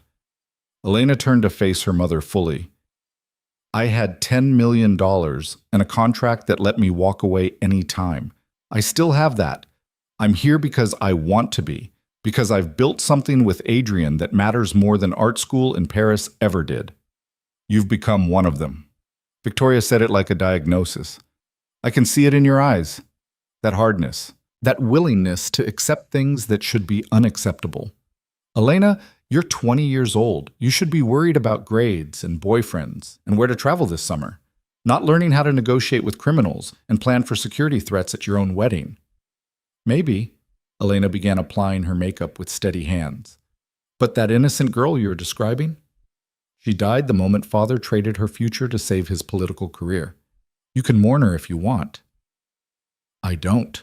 Her mother was silent for a long moment, watching Elena transform herself with cosmetics and careful precision. When she finally spoke, her voice was smaller, older. "I'm sorry," Victoria said, "for not protecting you, for letting your father make that deal, for teaching you that family duty mattered more than your own happiness. I'm sorry for all of it." Elena paused, mascara wand halfway to her lashes. In 20 years, she'd never heard her mother apologize for anything. Victoria Whitmore didn't do regret or remorse. She did strategy and appearances and careful social calculation. "Why now?" Elena asked. "Because I'm watching you marry a dangerous man, and I can't tell if you're brave or broken." Her mother's eyes were wet, and I realized that either way, I helped make you this person. So I'm sorry. Even if it's too late for sorry to matter. Elena set down the mascara, turned to face her mother directly. "It's not too late, but I need you to understand something. I'm not broken. I'm not trapped. I'm exactly where I choose to be, with a man who treats me like an equal partner instead of a decoration. Adrian is dangerous, yes, but he's honest about what he is. Unlike father, who hid behind respectability while doing equally corrupt things. Your father made mistakes. Father sold his daughter to avoid consequences for his choices." Elena's voice was hard. "Don't defend that. Don't pretend it was anything other than what it was." Victoria nodded slowly, accepting the truth of it. "You're right, he did, and I let him." She moved to the window, looking out at the gardens below. "But you should know something. After you sent that message saying you weren't coming back, your father had a breakdown. Real one, not just political theater. He's been in therapy, trying to understand how he became someone who could do what he did." "Good." Elena felt no sympathy. "He should understand it, should live with it every day the way I had to live with being traded like property. He knows you'll never forgive him." "He's right." Elena returned to her makeup. "But that's his burden to carry, not mine. I have a wedding to finish preparing for." Her mother lingered a moment longer, then moved toward the door. "For what it's worth, I hope you're happy, truly. Even if happiness looks different than I ever imagined for you." "It does." Elena met her mother's eyes in the mirror. "And I am." After Victoria left, Elena sat alone with her thoughts and her reflection. The woman staring back at her looked like a society bride, elegant, composed, expressive. expensive. But her eyes told a different story. They were the eyes of someone who'd learned to navigate darkness, who'd made peace with moral complexity, who'd chosen power over innocence. A second knock came, followed by Irina's warm voice. "Miss Elena, your dress is ready, and you have a delivery." Elena opened the door to find Irina holding a small box wrapped in simple paper. "From Mr. Volkov. He said to open it now." Inside the box was a necklace that made Elena's breath catch. Not the ostentatious emeralds from their engagement party, but something far more personal. A delicate platinum chain with a single pendant. A key. The note with it was written in Adrian's precise handwriting. "You've always had the key to walk away. Today, you're choosing to stay. That makes you the bravest person I know." "Ah." Elena fastened the necklace, feeling the weight of the key settle against her sternum. It was a promise and a reminder, beautiful and slightly dangerous, exactly like the man who'd given it to her. Getting into the wedding dress required Irina's help, and 20 minutes of careful work with buttons and lacing. The gown was a masterpiece, classic lines with modern edges, expensive without being showy, the kind of dress that would photograph beautifully while being comfortable enough to wear for hours. When Elena finally saw herself fully assembled in the floor-length mirror, she barely recognized the woman looking back.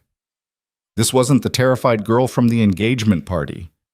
This was someone who'd chosen her path with full knowledge of where it led. "You look like a queen," Irina said softly.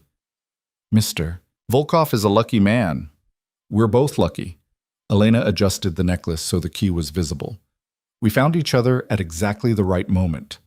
The ceremony was scheduled for 4 o'clock, when the light would be perfect for photographs and the heat of the day would have mellowed.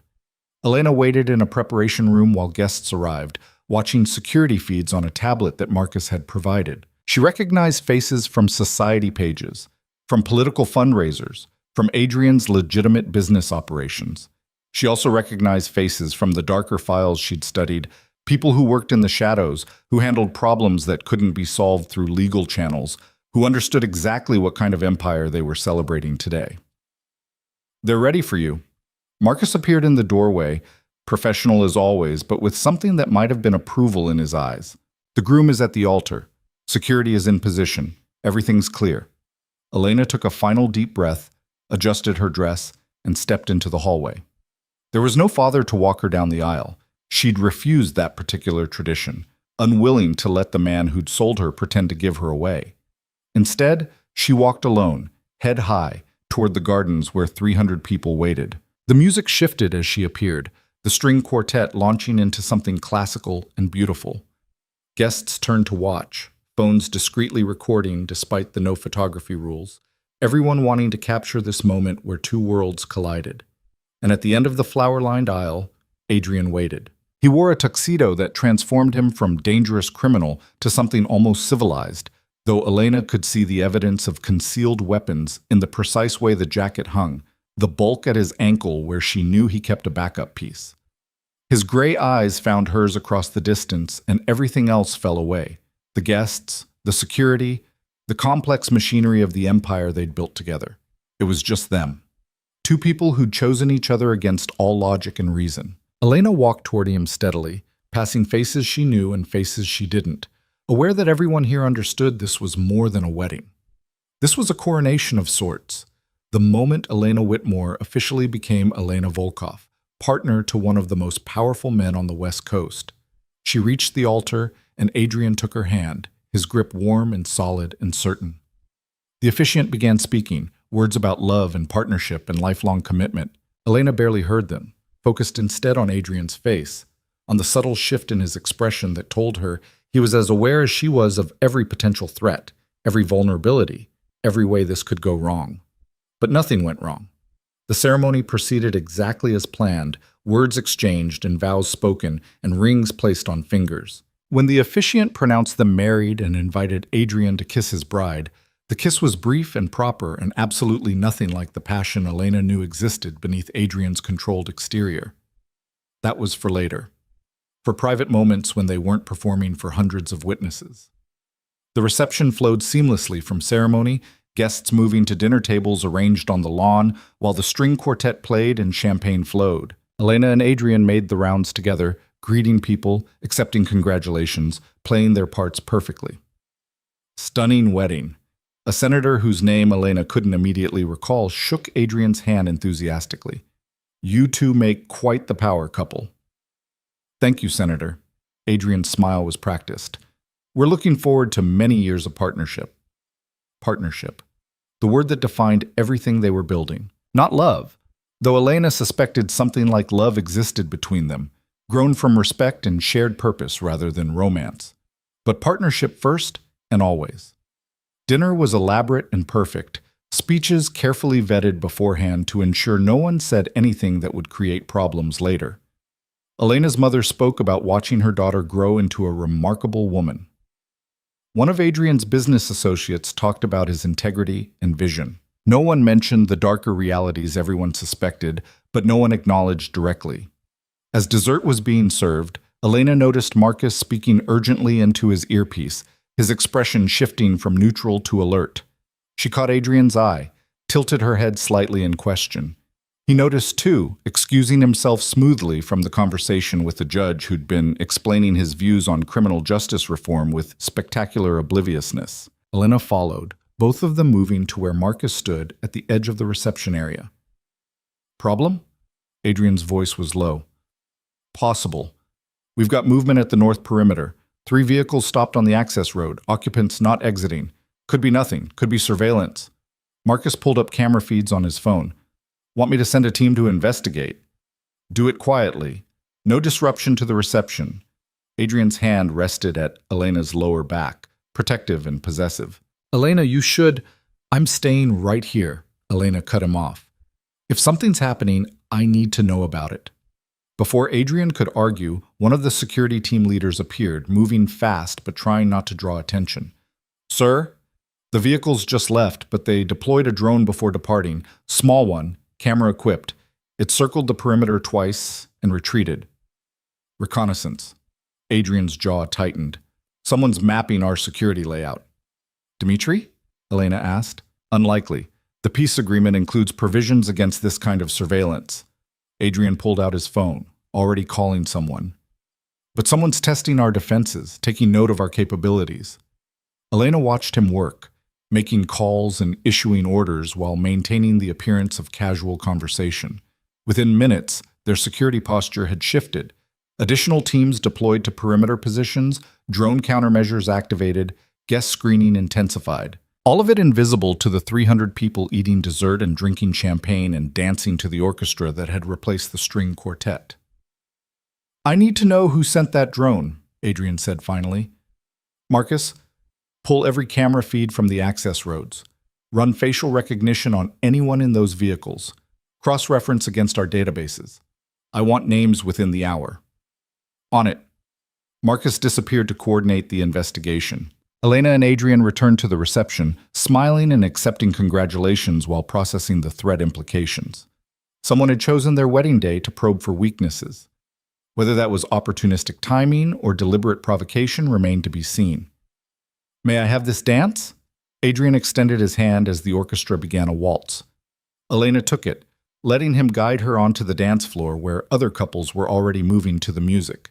In his arms, surrounded by witnesses, they could speak freely about things no one else would hear over the music. This is a message, Elena said quietly. Someone wants us to know they're watching, that we're vulnerable. Or they're probing to see how we respond, testing whether we're distracted, whether our security has gaps. Adrian's hand at her waist was steady, his movements precise. Either way, it's a challenge we can't ignore. What do? We finish our wedding reception with grace and dignity. We show no concern, no fear, no awareness that anything unusual occurred. Adrian's eyes held hers.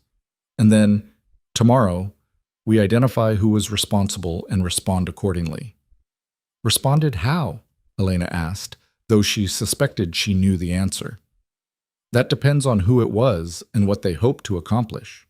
Adrian spun her smoothly, the mechanics of the dance second nature to him. But I promise you this, no one threatens what we've built without consequences. The dance ended and others began. Elena found herself partnered with various guests, business associates of Adrian's, old society connections from her previous life, people who existed in the overlap between legitimate and criminal worlds. She smiled and made conversation and gathered information, filing away details about who seemed nervous, who seemed too interested in their security arrangements, who asked questions that were slightly too pointed.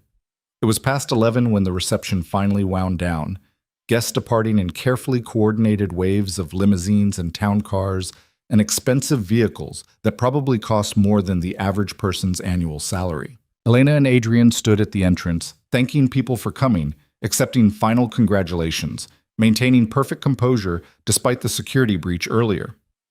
When the last guest had finally left and the staff began cleaning up, Marcus approached with his phone displaying surveillance photos. We identified the vehicles, registered to a shell corporation that traces back to Konstantin Petrov. He swiped through images showing faces Elena didn't recognize. Petrov's organization has been trying to expand into West Coast operations for the past 6 months. The drone surveillance suggests they're planning something more aggressive. Petrov. Adrian's voice was thoughtful.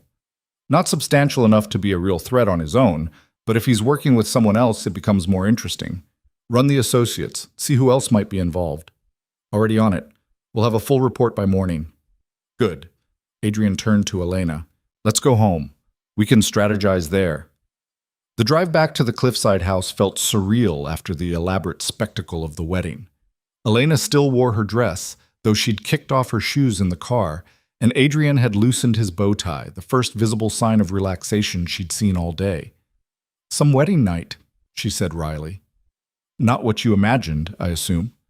Adrian's hand found hers in the darkness. I stopped imagining normal things weeks ago. Elena leaned her head against his shoulder.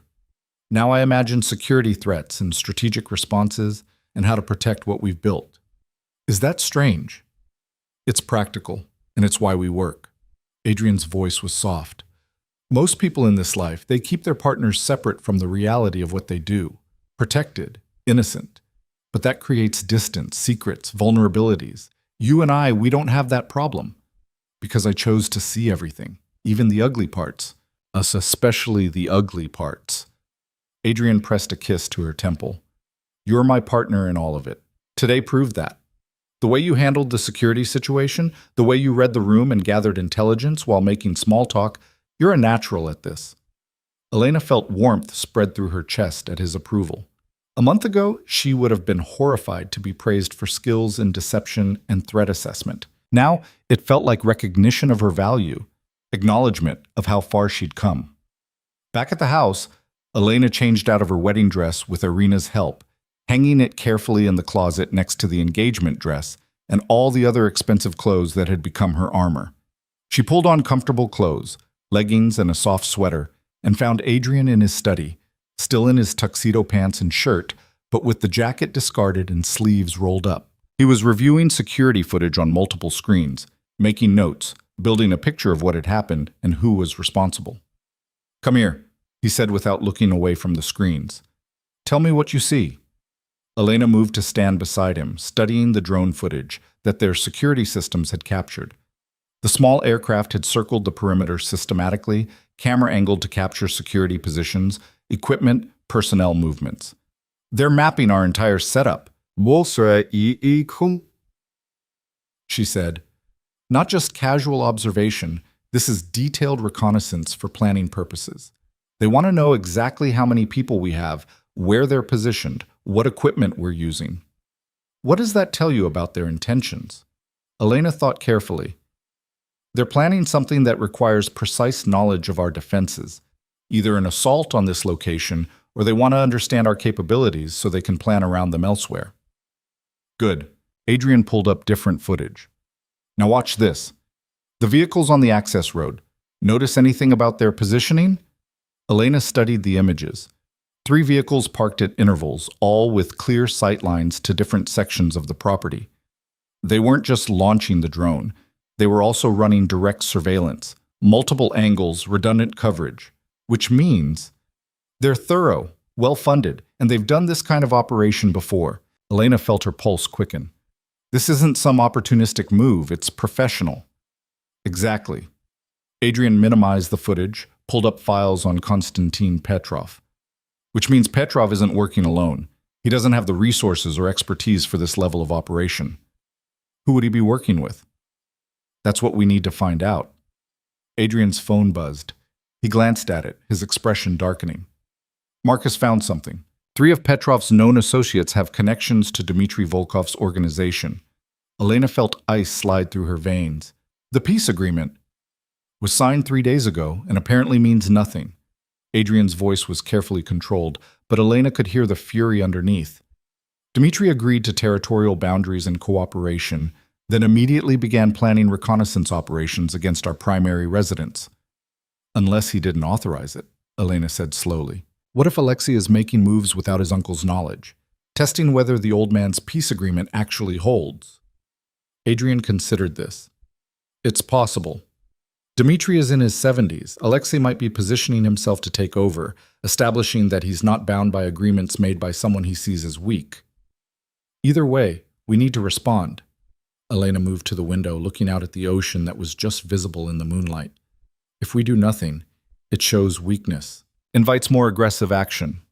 Yes, Adrian joined her at the window, which means tomorrow we send a message that can't be misinterpreted. That surveillance of our home, our wedding, our life together, that has consequences. What kind of consequences? Adrian's smile was cold. The kind that makes everyone else think twice before testing our boundaries. They spent the next hour planning, building a response that was proportional but devastating. Not an attack on Dmitry directly, that would violate the peace agreement and trigger full-scale war. But Petrov and his associates, the ones who'd actually conducted the surveillance, they were fair targets.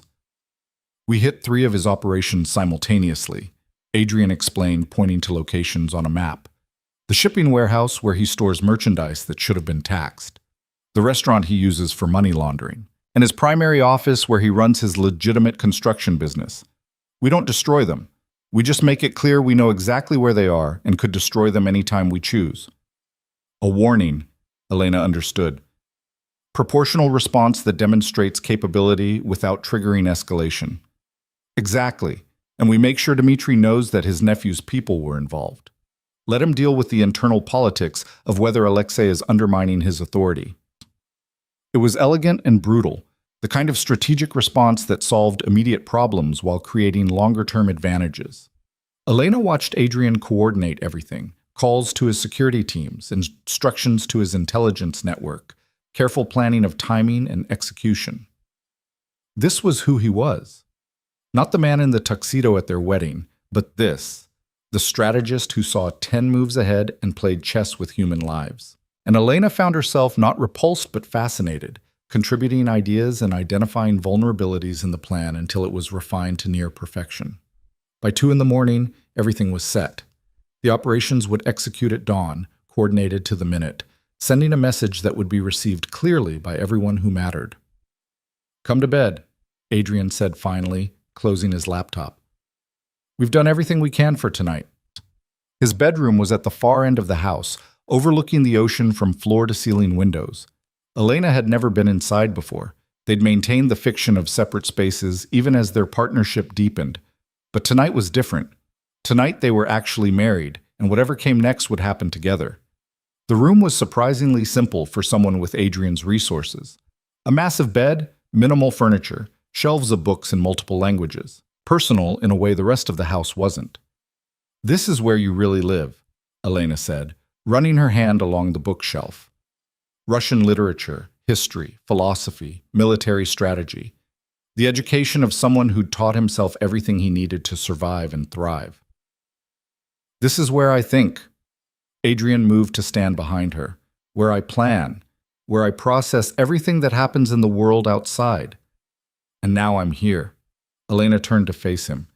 In your private space, seeing the parts you don't show anyone else. Yes. Adrian's hand settled at her waist.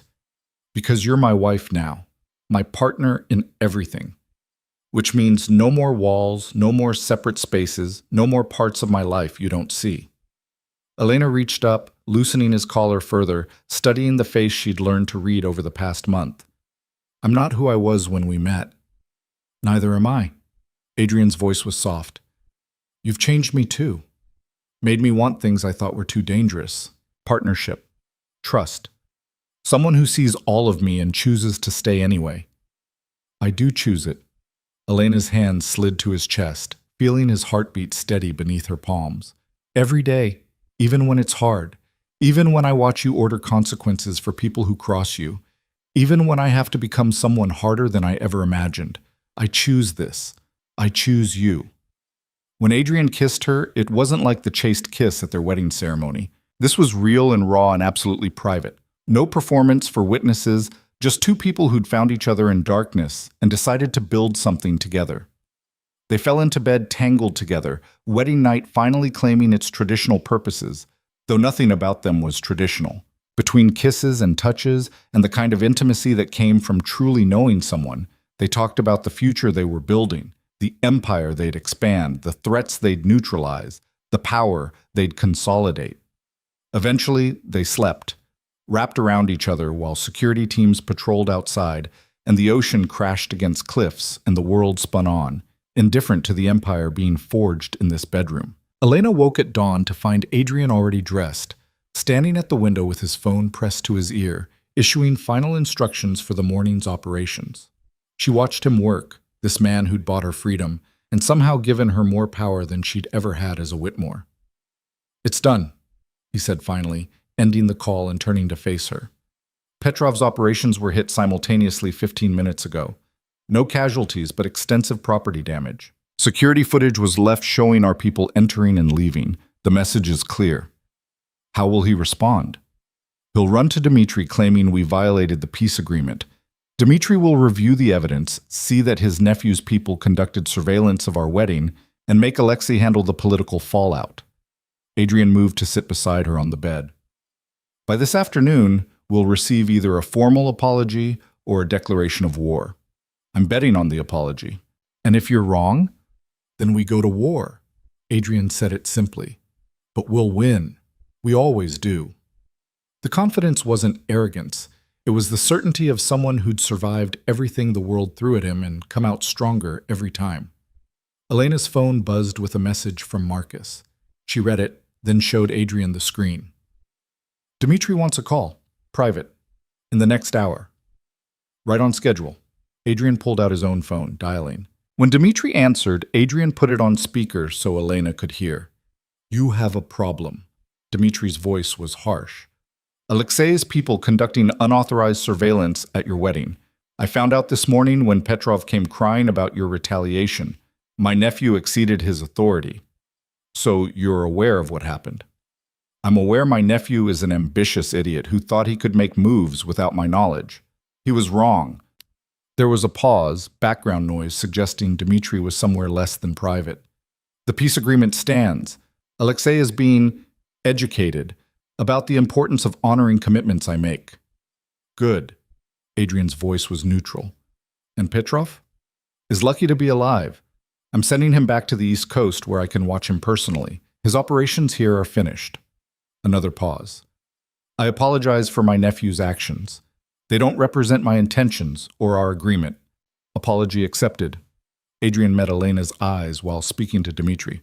"But understand, next time someone in your organization tests our boundaries, the response will be more severe. I protected our agreement by limiting retaliation to Petrov. Next time, I won't be so restrained." "Understood." "And Adrian, your wife, Elena, she was right about me being tired. The old ways, the constant fighting, it's exhausting. I meant what I said about peace. Make sure your people understand that." "I will. And Dmitri, control your nephew, or I'll do it for you." Adrian ended the call and pulled Elena into his arms. There. War avoided, respect maintained, boundaries reinforced. A successful resolution. "You sound surprised." "I'm always surprised when people choose sense over pride." Adrian kissed her forehead. "But we did it. Protected what we've built while showing strength. That's the balance we'll need to maintain going forward." The weeks that followed established new patterns. Elena took a more visible role in Adrian's operations, attending meetings, contributing strategy, making decisions that affected hundreds of people. The organization learned quickly that she wasn't decoration or distraction. She was a genuine partner with authority equal to Adrian's. She also began her own projects. Using the trust fund Adrian had established, she created a foundation that provided housing, job training, and support services to people trying to escape poverty and violence. It was legitimate, well-funded, and carefully designed to help people like the teenage Adrian had been, desperate and alone and needing a chance. "You're building the life you wish someone had built for you," Elena said one evening, watching Adrian review grant proposals for the foundation. "Maybe." Adrian signed approval on 3 applications. "Or I'm making sure the empire we're building has purpose beyond just accumulating power. What's the point of all this if we can't use it to actually help people?" It was that complexity that Elena loved most about him, the man who could order death without hesitation and also fund housing for families with nowhere else to go. The villain who was also sometimes a hero, depending on which angle you viewed him from. 6 months into their marriage, Elena was in the security center reviewing footage when she noticed something unusual. A woman, mid-20s, standing at the outer gates, pressing the intercom repeatedly, despite security telling her to leave. "Who is that?" Elena asked the security officer monitoring the cameras. "No idea. She's been there for 20 minutes. Won't give her name, just says she needs to speak to Mrs. Volkov urgently." Something about the woman's body language, the desperation, the fear barely contained, made Elena pay attention. "Bring her inside. Secure room. I'll talk to her." The woman was terrified when Elena entered the interview room, her hands shaking, her eyes darting to the exits like she expected violence at any moment. "I'm Elena Volkov." Elena kept her voice gentle. "You asked for me specifically. Why?" "Because you're the only one who might understand." The woman's voice cracked. "I'm Sarah Chen. My father was Marcus Chen." Elena's breath caught. Marcus Chen, the man from Adrian's shipping operations, one of the 3 who'd been caught stealing and blackmailed into loyalty.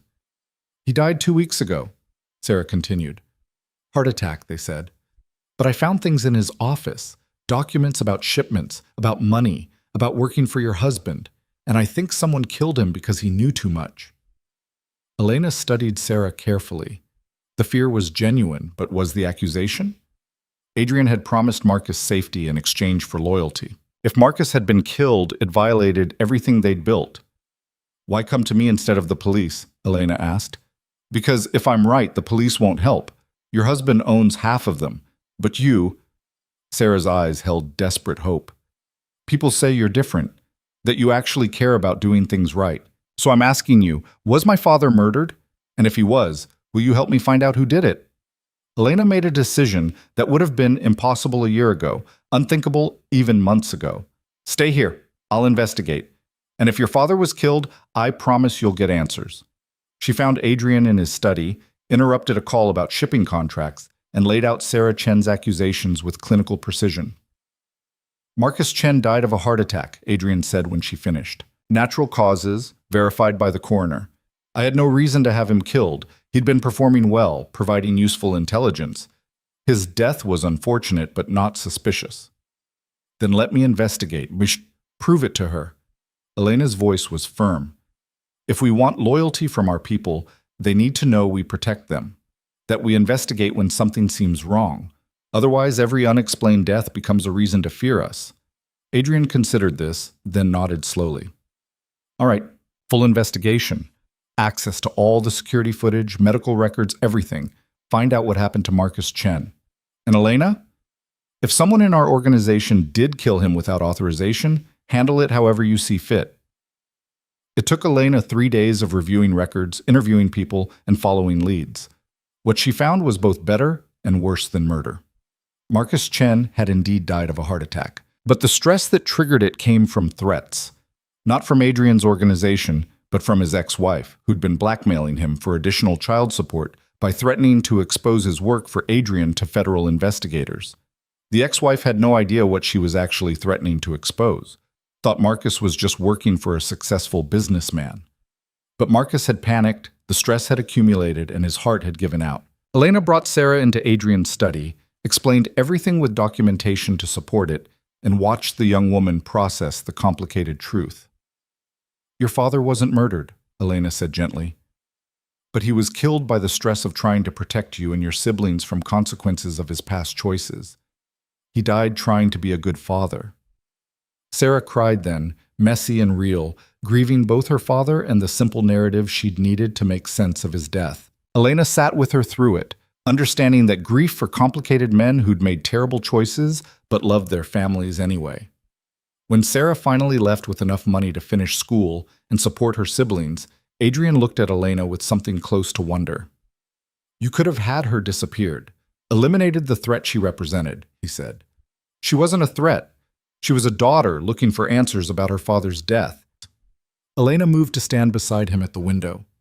"We're building something here, Adrian. An empire, yes, but also a reputation. I want people to know that we're ruthless when necessary but fair when possible, that we protect our own and investigate before assuming guilt." "You're making me better." Adrian's arms came around her from behind. "Making this empire better. More than just power and profit. Something with actual purpose." "We're making each other better," Elena corrected, leaning back against his chest. "You taught me how to survive in this world. I'm teaching you how to build something worth surviving for." The first year of their marriage passed in a blur of challenges met and threats neutralized and power consolidated. Elena transformed from Adrian's partner to an equal force in her own right, respected and feared by people who'd initially dismissed her as a society girl playing at being a criminal's wife. She learned to shoot, to fight, to negotiate with people who only understood strength. She built networks of her own, connections that complemented Adrian's rather than duplicating them. She became the person who made hard decisions and lived with the consequences. And somewhere in all of that, the strategic partnership they'd begun with transformed into something deeper. Love, maybe, though neither of them was entirely comfortable with that word. It felt too simple for what they'd built, a connection forged in darkness and danger and absolute trust that the other person would always choose the partnership over personal comfort. One evening, exactly 1 year after their wedding, they stood on the terrace of their home watching the sunset paint the ocean in shades of fire and gold. Elena wore the key necklace she never took off, symbol of the choice she made every day to stay. "Do you regret it?" Adrian asked quietly. "Giving up Paris and art school and the normal life you could have had?" Elena thought about the girl she'd been a year ago, scared and angry and helpless, watching her future get traded away by her father. Then she thought about the woman she'd become, powerful and capable and absolutely certain of her place in the world. "I regret nothing," she said firmly. "That life would have been smaller, safer maybe, but smaller. This," she gestured to the empire spread below them, the city lights beginning to glow as darkness fell. "This is everything I never knew I wanted: power, purpose, partnership with someone who sees me as an equal. Even with all the darkness, the violence, the moral complexity.